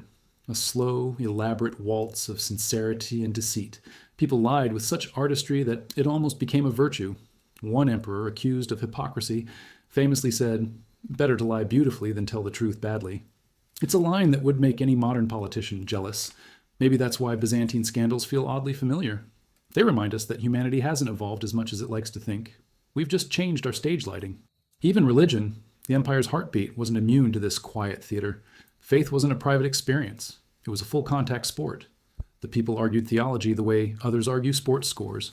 You could start a riot by suggesting angels didn't have elbows. Councils met to decide how many natures Christ had, and sometimes those debates ended with chairs flying. There's something endearingly human about that. The desperate need to define the divine with a precision no language could handle. One monk reportedly fasted for 40 days to understand the mystery of the Trinity. He died on day 39, which is either a tragedy or the perfect punchline, depending on your theology. But the empire's true genius lay in its contradictions. Byzantium was a society that preached chastity but built palaces for pleasure, that celebrated humility while inventing crowns so heavy they required neck support. Its citizens were devout cynics. They prayed, but they also placed bets on which saints' relics would perform better miracles that year. And maybe they were right to hedge their bets. After all, faith is a risky investment, and who doesn't diversify a little when eternity's on the line? The women of Byzantium, too, understood this game better than anyone. History likes to pretend they were silent, but silence in that world was never absence. It was strategy. The Empress Theodora, a former actress, ruled an empire from behind a curtain and made it look effortless. Her intelligence terrified men because it was theatrical. She could turn a sigh into policy. Another empress, Zoe, outlived 3 husbands and 2 coups, all while maintaining flawless skincare rituals that became legend. People joked she mixed her face creams with holy water. If that's not divine intervention, what is? These women didn't just survive in a patriarchal system. They rewrote its script, scene by scene, until even the patriarchs started quoting their lines. But Byzantium wasn't all gold and intrigue. It was also profoundly ordinary. A civilization of bakers, scribes, street vendors, and philosophers who somehow shared a city without killing each other more than once a decade. The marketplaces were symphonies of chaos, monks arguing about icons next to fishmongers haggling with aristocrats. There were laws about how loudly one could shout while selling bread, and naturally, nobody followed them. The street smelled of wine, sweat, and sanctity. In one corner, a beggar preached repentance. In another, a poet recited verses about garlic. It was heaven and hell sharing a postal code. And through it all, the Byzantines never lost their sense of irony. They knew they were ridiculous, and they embraced it. Their writers left behind chronicles that read like divine sitcoms, saints who performed miracles only after negotiating their fees, emperors who mistook prophecies for dinner menus. One historian wrote that God favored Byzantium because no one else could make him laugh. You can't help but admire a civilization that turned absurdity into theology. Even their art reflected that cosmic humor. The mosaics shimmer not just with devotion, but with mischief. Look closely and you'll see saints with sly smiles, angels that look suspiciously judgmental, apostles who seem to be whispering backstage gossip. It's as if the artists knew that heaven, too, must have its politics. Their icons weren't frozen in solemnity. They vibrated with personality. You didn't just look at them, you were looked through. And then, of course, there were the relics. Byzantium collected holiness the way some people collect shoes. Fingernails of prophets, splinters of the true cross, even a bottle allegedly containing the Virgin Mary's tears, though one skeptical merchant claimed it smelled suspiciously like vinegar. Still, people traveled from across the world to touch these objects, hoping to borrow a spark of the eternal. And maybe that's what faith is. Not certainty, but proximity. Standing close enough to mystery to feel its warmth, even if you'll never fully understand it. But beneath all the laughter and pageantry was a civilization deeply aware of how fragile it all was. Every earthquake, every siege, every fire reminded them that glory was rented, not owned. The Byzantines didn't deny that fragility. Oh, they embroidered it. Their hymns wept openly about loss. Their poets compared the empire to a dream slipping through fingers. They knew that everything beautiful decays, but they also knew that decay has its own strange beauty. Their greatest cathedrals were built not to defy time, but to teach it how to bow gracefully. Maybe that's why Byzantium still feels alive today. Not because of its power, but because of its humanity. The humor, the fear, the contradictions so familiar they could be our own. They built their world on paradoxes and managed to make it work for 1,000 years. And when it finally ended, it didn't collapse with a scream, but with a sigh, like an actor stepping off stage after a perfect performance. The curtain fell, the lights dimmed, and yet the applause never stopped. And somewhere, maybe, that ancient silence still lingers, the same silence that once filled Hagia Sophia when the last choir sang. Not an ending, not even an echo, just the golden stillness that Byzantium left behind, the sound of eternity holding its breath, waiting for us to listen. They used to say that in Byzantium, beauty could save the soul, though no one could quite agree on what counted as beautiful. For some, it was the shimmer of gold on a saint's robe. For others, it was the flicker of a candle across marble, the trembling of light that made the walls seem alive. But beneath all that glory, beauty was something far more dangerous, a mirror. And in that mirror, Byzantium saw both its divinity and its decay. It's almost poetic how a civilization so obsessed with light was haunted by shadows. The Byzantines didn't just fear sin, they studied it. They named it, debated it, painted it on walls so people could stare at temptation without giving in. Their world was filled with holy contradictions. Monks renounced the flesh but wrote poems about the scent of figs. Emperors preached humility while having their faces mosaicked into ceilings. It's the kind of hypocrisy that feels timeless, the elegant kind, the one that wears sincerity like a silk robe. You almost admire it. After all, who among us hasn't sinned politely? And yet, even in their excess, there was something heartbreakingly sincere. They truly believed that beauty could bring them closer to God. Their art wasn't decoration, it was theology in color. A mosaic of the Virgin wasn't just an image, it was a prayer you could see. They poured gold into their churches, not to boast, but to capture eternity before it slipped away. It's funny, isn't it? The more they feared impermanence, the more permanent they made their fear. Every shimmering wall was a love letter to transience written in glass and light, but the same light that sanctified also seduced. There were whispers, always whispers, of noblemen enchanted not by heaven but by the beauty of their icons, gazing too long, confusing devotion with desire. Priests preached against it, of course, but Byzantium was a city that understood human weakness far too well to take offense. Sin was less a failure than a familiar visitor. They didn't banish it. They entertained it, offered it wine, and sent it home slightly embarrassed. The tension between holiness and temptation played out everywhere, from monasteries to markets. In the palace, it turned into spectacle. Banquets were theatrical, the kind where the silver plates gleamed like halos and the servants moved like choreography. Dishes were brought in layered with gold leaf. Musicians played hymns between love songs. The emperor sat beneath a canopy embroidered with scenes from Genesis, mostly the ones about downfall. Maybe that was intentional. Byzantines loved irony almost as much as incense. It kept their faith human, their grandeur self-aware. What's fascinating is how they transformed guilt into art. Their hymns weren't just songs of praise, they were confessions sung in unison. "Lord, I am unworthy," they'd chant. But in voices so beautiful that unworthiness began to sound like a privilege. Their rituals had the rhythm of heartbreak, slow, deliberate, mesmerizing. A single service could last for hours, a blur of candlelight, smoke, and sound. People would leave dazed, half-starved, and completely convinced they'd brushed against eternity.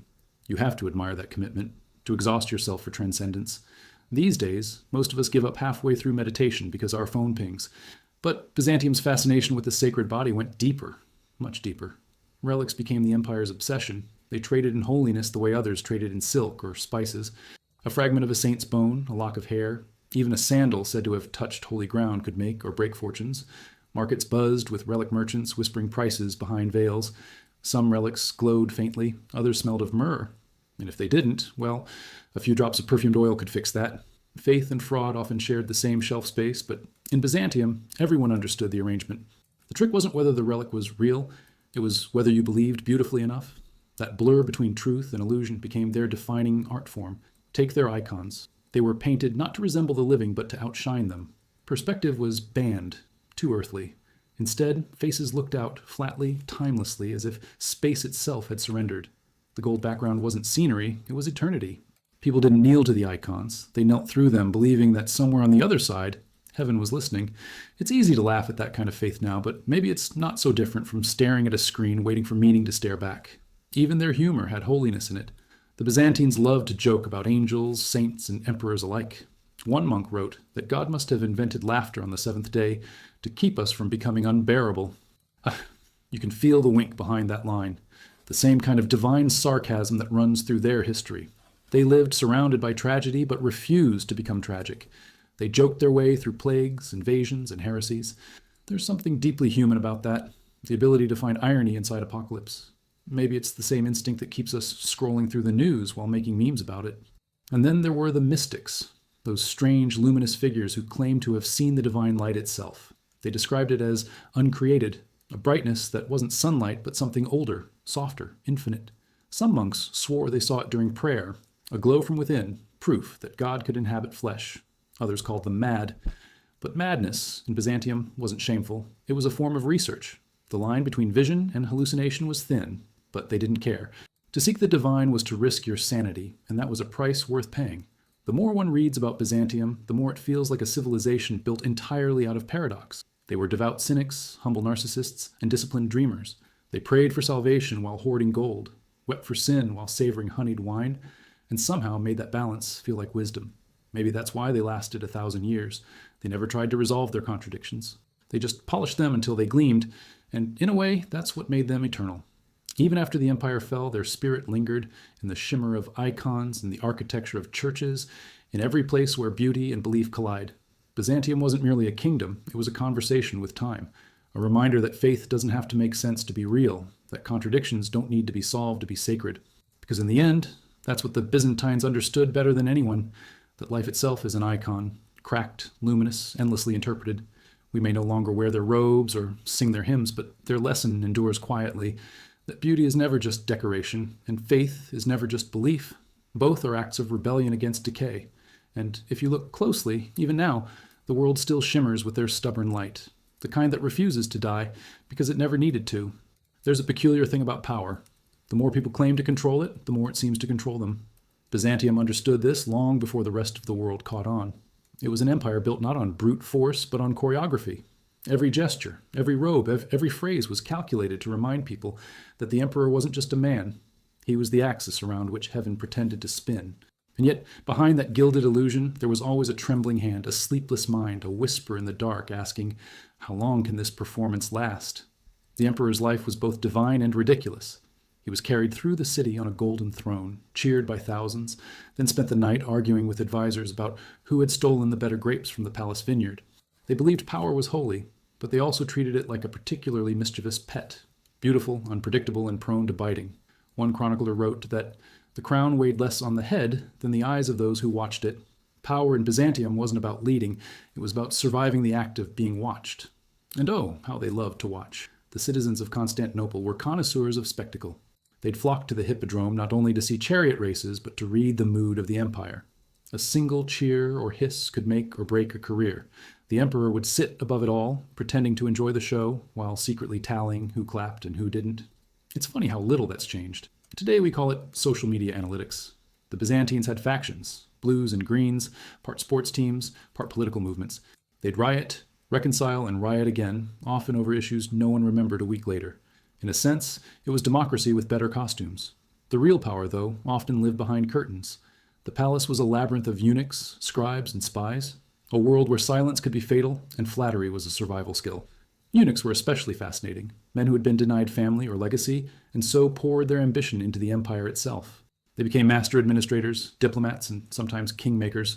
One, named Joseph Bringas, ruled the empire from the shadows so efficiently that even the emperor had to schedule appointments to see him. There's something darkly poetic about that. A civilization where the most powerful man was the one society claimed was incomplete.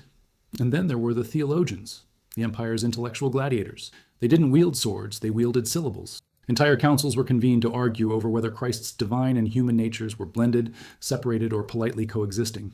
People fought, exiled each other, even went to war over adjectives. It's absurd until you realize they were really fighting for meaning itself.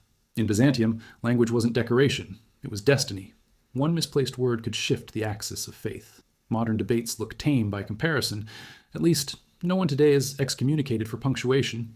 But the beauty of Byzantium was how it made all of this chaos feel elegant. Even betrayal was choreographed. A coup could begin with a blessing and end with a hymn. Emperors were blinded with ceremony. Exiles escorted with choirs. They understood that tragedy was more tolerable when wrapped in ritual. It's a strangely comforting idea that even the worst moments of life can be endured if they have a soundtrack. And maybe that's why we still love ceremony. Graduations, weddings, even funerals. We're still Byzantines at heart, using order to make sense of the mess. The empire's relationship with God was equally theatrical. To them, faith wasn't a belief system. It was a state protocol. Every victory was divine approval. Every defeat, a test. Priests advised generals. Generals bribed saints, and somewhere in between, the ordinary people prayed just to get through another day without famine or fire. One old woman famously told a monk, "God loves Constantinople too much to destroy it." A century later, when the city finally fell, people said her words were still echoing through the ruins. There's a kind of sacred denial in that, the same kind that keeps all of us believing our personal empires will somehow outlive time.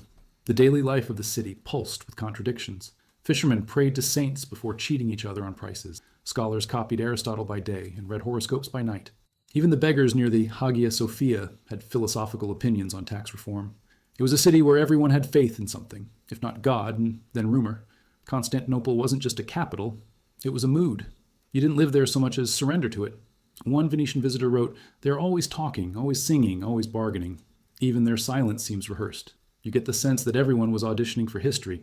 And perhaps they were, because Byzantium knew that history was the only audience that mattered.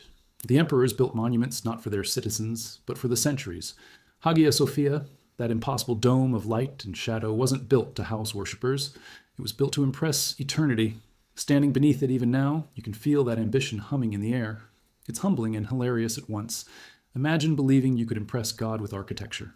But maybe that was their secret genius, to act as if transcendence could be designed. Still, for all their splendor, the Byzantines lived in constant fear of loss.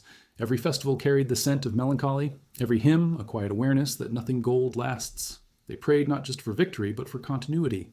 And when the end finally came, it wasn't chaos that defined them. It was composure. The last emperor, Constantine V, refused to flee. He donned his armor, attended one final mass, and walked into battle knowing he would not return. According to legend, when the Ottomans stormed the city, his body was never found. Some said he turned to marble, waiting to rise again when the empire needed him. It's absurd, beautiful, and deeply human. The refusal to let go of a story just because it hurts too much to end it. Maybe that's what Byzantium teaches us in the end. That every civilization, every person, is a performance between faith and fear. We build our rituals to hold back chaos, our beauty to defy decay, our laughter to survive the unbearable. The Byzantines just did it louder with more gold leaf. They believed that if you keep the music playing long enough, eternity might mistake you for part of the orchestra. And maybe, just maybe, they were right. Because even now, centuries later, their song hasn't ended. It still plays softly in the echoes of domes and the shimmer of old mosaics, in every stubborn act of beauty we create, to remind ourselves that the fall doesn't mean it wasn't worth the dance. They say the human mind has a strange relationship with time. It both worships and fears it. Byzantium understood that better than anyone. The empire didn't just measure time, it dressed it in ceremony. Days began with bells and ended with prayers, each hour carved into ritual so that even monotony felt sacred. It was a culture that believed eternity could be maintained through routine, as if repeating beauty often enough could force it to stay. There's something both admirable and tragic about that. An empire trying to negotiate with impermanence by sheer elegance. In Constantinople, every street was a timeline. Marble arches marked old triumphs. Crumbling statues reminded everyone that even glory gets arthritis. The people walked through history the way we scroll through nostalgia, half in awe, half in denial, yet they refused to see decay as defeat. When walls cracked, they filled them with mosaics. When colors faded, they repainted them brighter. They treated aging the way a good liar treats evidence. Hide it artistically, and it becomes heritage. Perhaps that's why the city always looked alive, even as it was falling apart. Their relationship with beauty was almost philosophical. To the Byzantines, beauty wasn't decoration, it was survival. It was how they made sense of suffering. A mosaic of Christ wasn't meant to comfort, it was meant to confront, to remind viewers that divinity looked like endurance, not perfection. The artists didn't aim for realism because reality was too fragile. Instead, they aimed for transcendence. Faces were elongated, eyes widened, proportions deliberately wrong. They wanted you to feel that heaven wasn't an ideal. It was a distortion of what you thought you understood. And then there was the matter of light. The Byzantines were obsessed with it. Not sunlight exactly, but the idea of it. They believed illumination was a form of revelation, that gold could catch eternity like a net. So they built churches designed to trap light and release it slowly like a controlled miracle. At dawn, Hagia Sophia would glow from within, its dome appearing weightless. Visitors swore the air itself shimmered. It's almost comic, really. A civilization that tried to outshine the sun. But maybe that was the point. For Byzantium, God wasn't somewhere above. He was what happened when light touched a stone. Yet beneath all that radiance, the city pulsed with anxiety. For every prayer whispered in candlelight, there was a shadow behind it. The quiet fear that perhaps no one was listening. The empire's faith was strong, but it was also restless. They built cathedrals as if to trap silence and force it to answer. Their monks withdrew into caves to find solitude, only to discover that even silence has echoes. Some claimed to see visions, others simply went mad. But in Byzantium, madness wasn't a failure. It was a side effect of sincerity. Even their humor carried theology. One philosopher joked that God must love Byzantium because he visits often, usually with earthquakes. The people laughed because it was true. Fires, plagues, invasions. They treated disaster like a recurring guest at dinner. Instead of despairing, they ritualized it. They'd hold processions through the streets, chanting prayers and carrying relics to chase away divine irritation. Sometimes it worked, sometimes it didn't. But the point wasn't the result. It was the rhythm. They understood that repetition was its own kind of faith. Keep praying, keep singing, keep rebuilding. Eventually, even ruin gets tired and leaves. The Byzantine calendar was filled with such contradictions. Fasts that led to feasts, lamentations followed by dances. They found holiness in oscillation, believing that joy without sorrow was incomplete. Even their music carried this duality. Byzantine chants didn't resolve, they lingered, suspended in the air, refusing closure. The melodies felt eternal, not because they lasted long, but because they never quite ended. Listening to them today feels like overhearing time trying to remember its own song. Their daily life was equally layered. In the marketplaces, merchants shouted blessings and curses in the same breath. Housewives whispered gossip that bordered on theology. A fishmonger might discuss the price of eels before arguing whether angels had gender. The sacred and the profane lived side by side, like bickering neighbors who had long given up pretending they didn't depend on each other. It's easy to romanticize it, but in truth, Byzantium was a city of contradictions that somehow coexisted without collapsing, proof that coherence is overrated. And yet, what kept it all together wasn't logic or law, it was storytelling. Every Byzantine, from emperor to beggar, lived inside a narrative bigger than themselves. History wasn't something that happened, it was something they performed. Each procession, each feast, each rumor was another chapter in a story that refused to end. Even when the empire began to crumble, they kept writing, rewriting, really, their own relevance. We are the light of the world, they told themselves even as the candles dimmed. It sounds delusional until you realize we do the same thing now, only with better lighting and worse metaphors. One of the most peculiar aspects of Byzantine life was their relationship with death. It was everywhere, painted, sung about, rehearsed. Tombs weren't hidden but celebrated. The dead weren't gone, they were simply backstage, waiting for their cue to reappear in eternity. Funerals were processions of both mourning and admiration. People wept sincerely, but also admired the choreography of grief. There's something morbidly beautiful about that, to mourn and marvel at the same time. They didn't try to escape mortality, they stylized it. And maybe that's why their legacy endures. They taught the world that the trick isn't to avoid endings, it's to make them unforgettable. As centuries passed, the Byzantines began to suspect that maybe eternity had a sense of humor. Every time they thought they'd secured divine favor, something inconvenient, like an invasion, happened. But they never lost their flair for recovery. After all, what's a little catastrophe to a people who measured history in centuries? They saw survival as an art form. Empires rise and fall, Byzantium pivoted.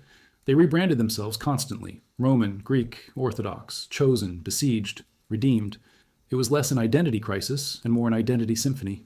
They didn't reinvent themselves because they were lost. They did it because reinvention was their religion. Even their ruins refused to behave properly. Long after the fall, fragments of their architecture kept reappearing in foreign lands. Stolen columns, copied mosaics, imitated domes. It's as if the empire, unwilling to die, decided to scatter itself across the world like divine confetti. You can still find echoes of it in the Orthodox chants of Eastern Europe, in Venetian palaces, in the strange way light behaves inside old churches. Byzantium wasn't buried, it metastasized. It became an idea too luminous to contain, and perhaps that's the final irony. The empire that spent 1,000 years trying to freeze eternity in gold discovered too late that eternity had already outgrown them.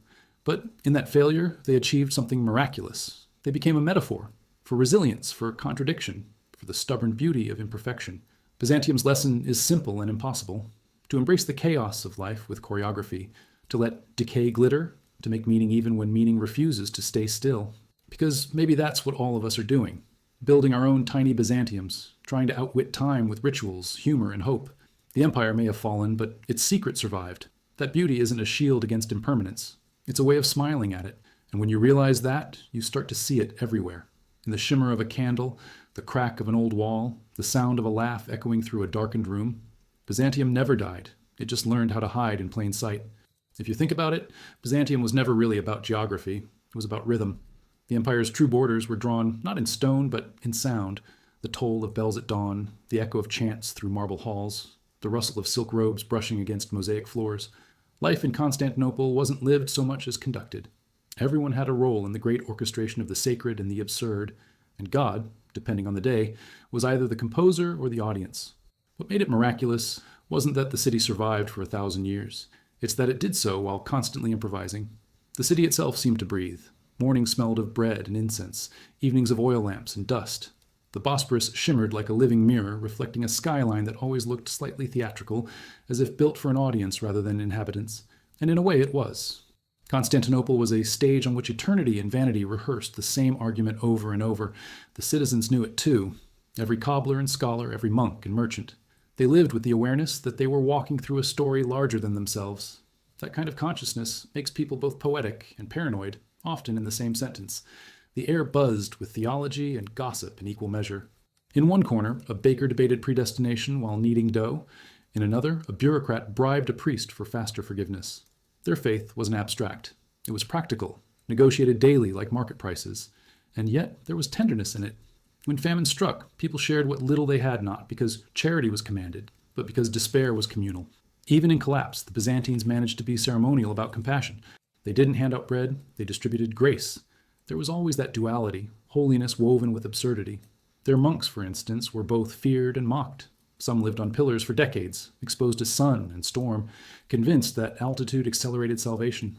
Others claimed to see visions of light so divine that words failed them, though conveniently descriptions didn't. The Byzantines treated them with a mixture of awe and amusement. If God wanted us to live in the sky, one street philosopher joked, he'd have given us better knees. It's this tension between reverence and ridicule that kept their spirituality human.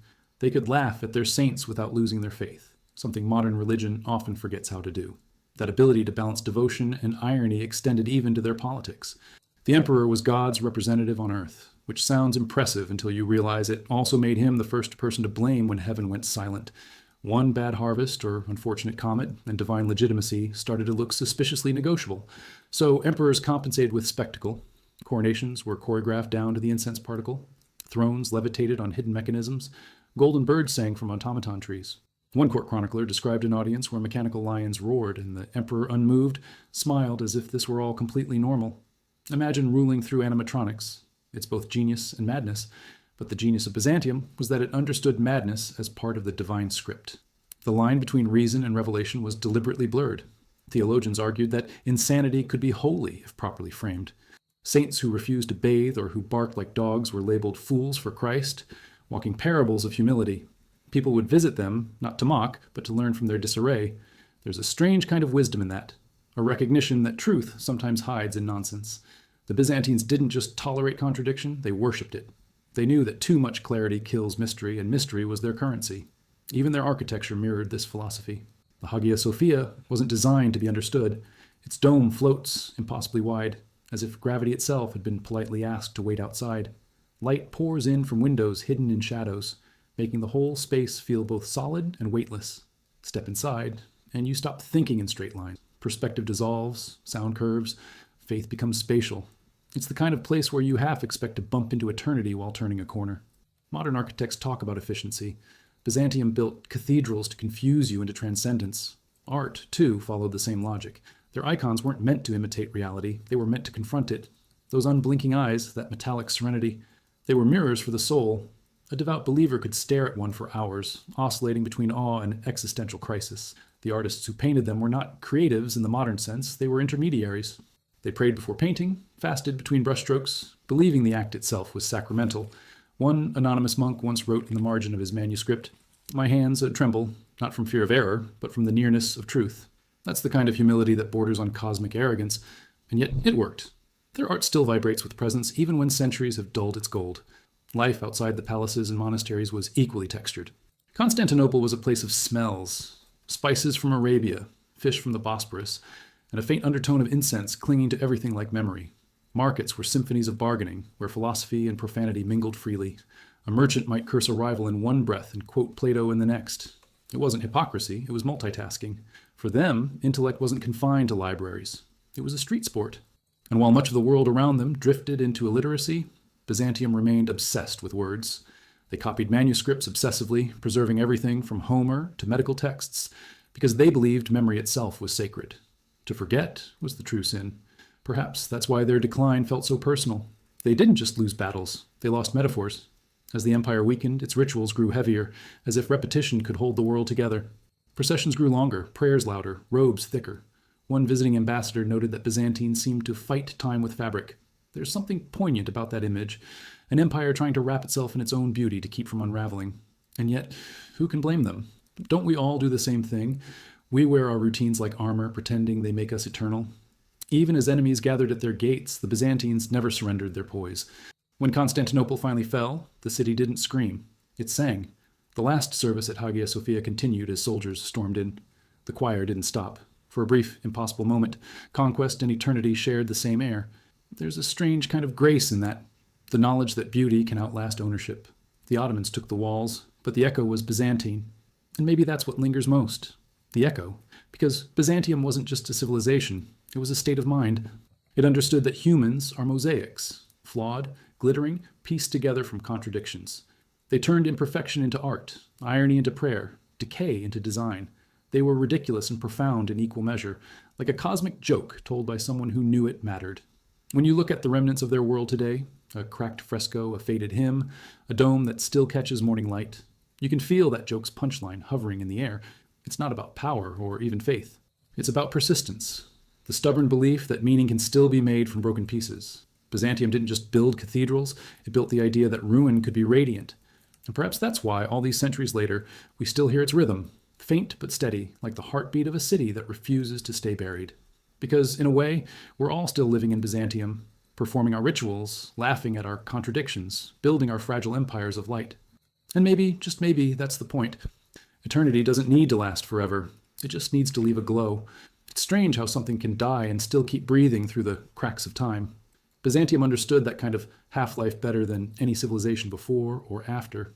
Even when its walls crumbled and its emperors turned to dust, its art refused to go quietly. The mosaics, the icons, the gold leaf that once caught sunlight in Hagia Sophia, they still shimmer, centuries later, with a kind of stubborn radiance, as if the empire itself made a deal with eternity. You can almost hear it whispering through the marble. We may be gone, but look how beautifully we disappeared. Their art was not content with being seen. It wanted to be felt. It wasn't about imitation, but invocation. A Byzantine artist didn't paint to depict, he painted to summon. Every stroke of gold, every gleaming eye in a saint's portrait was a portal, a quiet rebellion against mortality. The painters, or rather iconographers, didn't even sign their names because the work wasn't theirs. They saw themselves as vessels through which divine light passed, which sounds humble until you realize it's also the ultimate artistic flex. I didn't paint this, they might say. God did. I just held the brush. Try using that excuse the next time someone critiques your work. And what they created was breathtaking. Imagine a candlelit cathedral where walls didn't just display images, they glowed, icons of Christ and the Virgin, angels frozen in gold, saints whose eyes followed you no matter where you stood. The light didn't reflect off these mosaics. It lived inside them. To walk through such a space was to walk through theology made visible. The Byzantines didn't just build churches. They built metaphors. Every dome was heaven inverted, every column a prayer frozen in stone.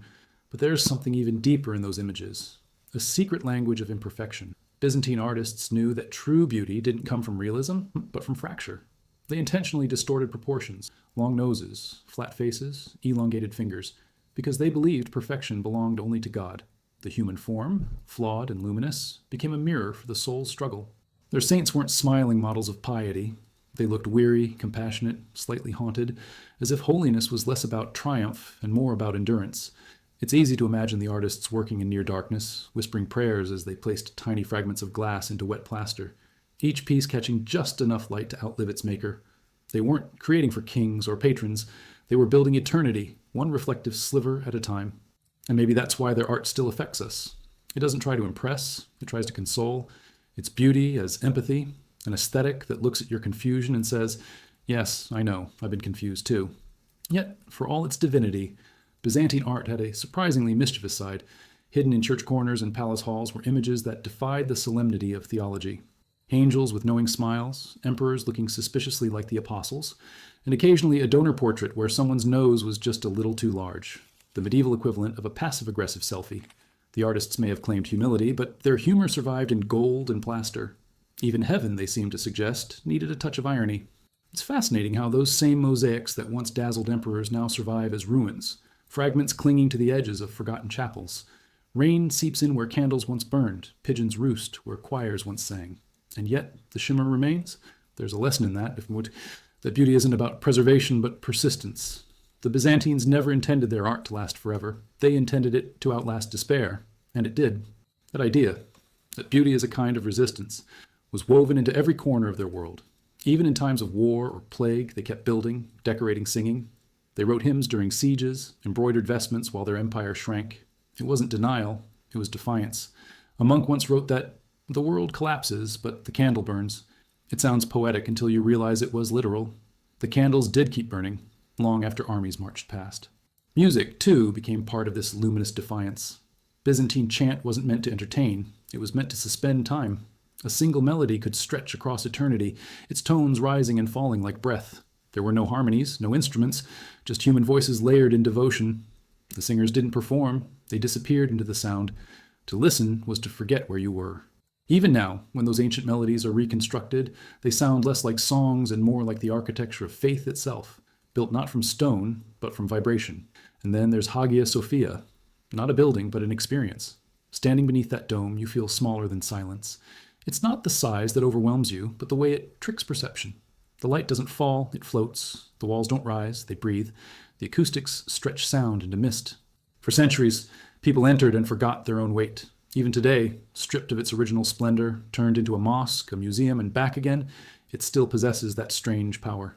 It's as if the stones themselves are aware of their history, tired, perhaps, but unwilling to fade. One can't help but marvel at the paradox, how a civilization so consumed by control over form and meaning ended up creating art that transcended both. They tried to build eternity, and in doing so, accidentally invented humanity.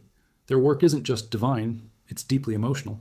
It captures not the perfection of God, but the trembling of man trying to reach him. That's what makes Byzantine art so magnetic. It's not a declaration of faith, but a confession of longing, and that longing never really left us. You see it in every artist who still believes beauty can redeem the world, in every cathedral that reaches for the sky, in every quiet act of creation done not for fame, but for connection. Byzantium's artists didn't need applause, they needed meaning, and perhaps that's the part of them we still carry, the desire to make something that glows in the dark, something that whispers back to the silence. Because in the end, that's what their legacy truly is. Light. Not just literal light, though their mosaics practically invented it, but the light of persistence, of humor, of imperfection worn like armor. Byzantium's art wasn't just about God, it was about endurance. It taught the world that beauty can survive ruin, that laughter can survive ritual, that a civilization can fall and still leave behind a glow that refuses to die. And maybe that's why, when you stand before one of their old mosaics, cracked, faded, incomplete, You don't feel sadness. You feel recognition, because deep down, every one of us is a Byzantine icon, fractured, luminous, still trying to catch the light before it fades. It's fascinating how the echoes of Byzantium didn't stop with its fall. They just changed their accent. The empire may have lost its walls, but its ideas slipped quietly into other civilizations, like perfume that lingers long after the person is gone. You can still smell Byzantium in Europe's cathedrals, in the bureaucratic obsessions of modern governments, even in the way we light candles when we're desperate for something we can't name. The empire didn't die, it went underground. And, as anyone who's ever tried to kill an idea knows, that's the worst place for something to hide. What survived most vividly was its mind, that peculiar mix of faith and intellect that treated the soul like a thesis to be defended. The Byzantines never saw contradiction as failure, they saw it as texture. Their scholars debated everything: the metaphysics of light, the hierarchy of angels, the moral status of laughter. Yes, laughter. There are surviving theological treatises on whether God approves of humor. One monk argued that Christ must have smiled at least once because he had friends. Another claimed laughter was dangerous because it made mortals forget their mortality. It's comforting to know that even in the Middle Ages, someone was probably saying, "Lighten up, brother, it's just a joke." That sense of irony, that ability to blend devotion and wit, might be Byzantium's most underrated export. The empire was full of people who could deliver a hymn in the morning and a biting satire by lunch. Poets mocked bishops, bishops mocked emperors, and emperors mocked themselves, often in public. It wasn't cynicism, it was self-awareness wrapped in ceremony. They knew that taking oneself too seriously was the first step toward heresy. One scholar wrote, "The devil's favorite disguise is solemnity." It sounds like something a stand-up philosopher would say today, right before being banned from social media.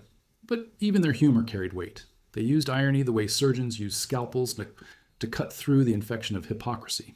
There's a recorded exchange where a peasant, taxed beyond reason, told an imperial official, "If Caesar gets another coin from me, he'll have to come dig it out of my coffin." The official replied, "He has men for that." That's not just comedy, that's the sound of survival. When people can joke about oppression, it means they haven't been completely crushed. Byzantium understood that laughter wasn't rebellion, it was resilience disguised as relief. And speaking of survival, no one outlived disaster quite like the Byzantines. They endured invasions, plagues, earthquakes, and at least 5 civil wars, sometimes all in the same century. Their secret? A kind of pragmatic fatalism. They believed in providence, but also in good accounting. One emperor, when asked why he spent more time reorganizing taxes than leading prayers, replied, "God helps those who balance their budgets." It's absurdly modern advice, though one suspects the divine audit system was more forgiving than ours. Their spirituality, too, evolved under pressure. As the empire shrank, faith became less imperial and more intimate. The great cathedrals gave way to small chapels, public processions turned into whispered prayers. People began to find holiness in everyday gestures, in the way a mother blessed her child before sleep, or a craftsman paused before hammering the final nail. It wasn't about grandeur anymore, it was about endurance. And there's something profoundly human in that, the quiet shift from ceremony to sincerity. When the world collapses, sometimes faith becomes smaller not because it's dying, but because it's finding a better fit. Byzantium also taught the world the art of remembering selectively. They were masters of revision. When history became inconvenient, they didn't erase it, they rephrased it. Emperors who had been tyrants were reborn as strong rulers. Civil wars became disputes of providence. Even their architecture practiced historical revisionism. Churches were built over pagan temples, sometimes leaving the old columns exposed like wrinkles too beautiful to remove. They understood that forgetting is an art form. You don't delete the past, you disguise it as foundation. And then there's their bureaucracy, that intricate labyrinth of officials, scrolls, seals, and signatures. It was so complex that some historians believe it became self-aware. A foreign ambassador once joked that it took more time to schedule a meeting with a Byzantine clerk than to start a war with him. But there was a strange beauty in that madness. Their bureaucracy wasn't just about control, it was about creating the illusion of permanence. The empire might be rotting at the edges, but the paperwork was immaculate. It's the same instinct that makes us tidy our desks before our lives fall apart. Even in decline, Byzantium couldn't help being stylish. The final centuries of the empire were a paradox of poverty and splendor. Soldiers went unpaid, but icons still glowed with fresh gold leaf. The city was starving, but the processions were magnificent. It's easy to mock that as denial, but perhaps it was defiance, a way of saying, if we must fall, let it be in costume. They turned collapse into choreography, decay into pageantry. There's something deeply enviable about that. Most civilizations crumble quietly. Byzantium chose to go out singing. That same aesthetic courage, that refusal to separate beauty from catastrophe, seeped into later cultures. The Renaissance, for all its claims of rediscovery, was just Byzantium's ghost wearing Italian shoes. The Byzantine scholars who fled west carried not just books, but a philosophy, that the purpose of art, knowledge, and faith is not perfection, but preservation. They handed Europe the idea that you can rebuild meaning from ruins. Every modern museum, every library, every archive is a faint echo of their obsession with saving what can't be saved. It's easy to laugh at their contradictions, their gilded poverty, their mystical politics, their bureaucratic holiness, but maybe that's the point. They knew life was a contradiction. Their genius was not in resolving it, but in performing it with grace. They didn't chase purity, they chased balance. That's why their art still glows, their music still vibrates, and their memory still hums like a low note beneath the noise of history. Because what Byzantium really left behind wasn't a system or a doctrine. It was a temperament, a way of standing between despair and wonder, of looking at a broken world and saying, "It's fine, let's make it gold." They turned fragility into identity, failure into fabric, chaos into continuity. And maybe that's the greatest survival skill of all, to lose everything and still look radiant doing it. So when we gaze today at their mosaics, their crumbling walls, their impossible domes, we're not just admiring the past. We're seeing ourselves reflected, still trying to find beauty in confusion, still joking our way through collapse, still patching our cracked faith with whatever light we can find. Byzantium never truly ended because we keep reenacting it. Every time we pray without certainty, laugh through despair, or build something beautiful in the ruins. The empire's secret wasn't eternal life. It was eternal relevance. There's something hauntingly familiar about the way empires vanish. They don't explode. They fade, like a candle that burns more beautifully right before it dies. Byzantium was no different. When its final hour came, the city didn't collapse in chaos. It performed its own ending, dignified and strange, as if history itself had rehearsed the scene. The bells of Hagia Sophia rang one last time, the sky bruised with smoke and prayer, and people who had spent their lives arguing about theology suddenly agreed on one thing. Beauty was all they had left. There's something absurdly poetic about that. The idea of singing while the world ends, polishing icons while the walls tremble. But perhaps that's the secret every dying civilization discovers too late. When you can't save your body, you save your soul. The final emperor, Constantine the became legend in the span of a heartbeat. They said he tore off his royal insignia before the Ottomans breached the gates, choosing to die as a soldier rather than a sovereign. Historians still debate if that's true, but in Byzantium, truth was never as powerful as the story. The myth said he vanished into marble, that he wasn't killed, only sleeping, waiting beneath the stones of the city to rise again when the empire needed him. Every culture tells itself resurrection stories, but the Byzantine version feels different, not about hope, but about style. Even in defeat, they refused to look undone. And when the invaders entered the city, they didn't find defiance. They found silence, heavy and deliberate. The kind of silence that feels alive, like the pause after a symphony's final note. The conquerors might have thought they had ended something, but what they really did was turn Byzantium into an idea. You can occupy a city, but you can't conquer a mood. That's what the empire had become by then. A mood, a way of looking at life, where the tragic and the sacred share the same stage. In the centuries that followed, its ghosts wandered everywhere. Renaissance painters borrowed its gold halos and called them divine light. Russian czars claimed to be its heirs, calling Moscow the Third Rome. On du Pax. Even the Vatican stole a bit of its flair for pageantry. The candles, the chants, the choreography of holiness. The irony is delicious. Everyone wanted to inherit Byzantium, but no one wanted to live like Byzantines, constantly anxious, overeducated, and magnificently exhausted. Maybe that's why we love them. They remind us that civilization isn't measured by comfort, but by the elegance of how it unravels. The empire's afterlife also lived in language. Greek scholars fleeing the fall brought with them not only books, but also a way of thinking that saw metaphor as a moral act. They taught the West that words could build worlds. Without them, the Renaissance might have been just a well-lit version of the Dark Ages. One refugee scholar, Gemistus Pletho, once told his Italian hosts that philosophy was a form of prayer. They laughed politely. A century later, they were quoting him in art academies. Byzantium didn't just survive through memory. It colonized imagination. Even science, that supposed enemy of mysticism, owes a strange debt to it. Byzantine doctors kept alive the medical knowledge of Galen and Hippocrates when most of Europe was prescribing holy water for migraines. They wrote about cataract surgery, mental illness, even battlefield trauma. One physician described the mind as a storm that lives inside the skull. That's not just science, that's poetry with a pulse. And it shows that Byzantium never really separated reason from wonder. They believed both were languages of the divine. Modern science, in all its sterile glory, could use a bit of that romance. But perhaps the most enduring part of Byzantium isn't its art or its scholarship, it's its psychology. The Byzantines understood human contradiction better than any Freud or Jung could have articulated. They knew that people could love God and cheat their neighbors in the same breath, that holiness and hypocrisy often share the same robe. Their literature is full of saints who doubt, emperors who weep, and sinners who perform miracles. They didn't write to resolve moral tension. They wrote to live inside it. There's something refreshingly honest about that. They didn't try to fix the human condition. They simply decorated it. And isn't that what we still do? We build apps instead of cathedrals. We curate our anxieties into aesthetic feeds. We chant mantras about self-care while working ourselves to death. Different costumes, same drama. The Byzantines would probably laugh at us, not cruelly, but knowingly. They'd recognize the modern obsession with image and meaning because they invented it. They'd say, "Ah, yes, you too have your icons. They just glow from screens instead of altars." And they'd be right. The digital age is Byzantium reborn, luminous, fragile, narcissistic, and unable to distinguish faith from performance. Yet there's comfort in that recognition. It means we're not as modern as we pretend to be, and that's a good thing. The Byzantines remind us that confusion is a kind of continuity. Their world was filled with contradictions. Scholars who believed in miracles, generals who fasted before battle, peasants who prayed for mercy while gossiping about saints. And through it all, they managed to create beauty so profound that even ruin couldn't erase it.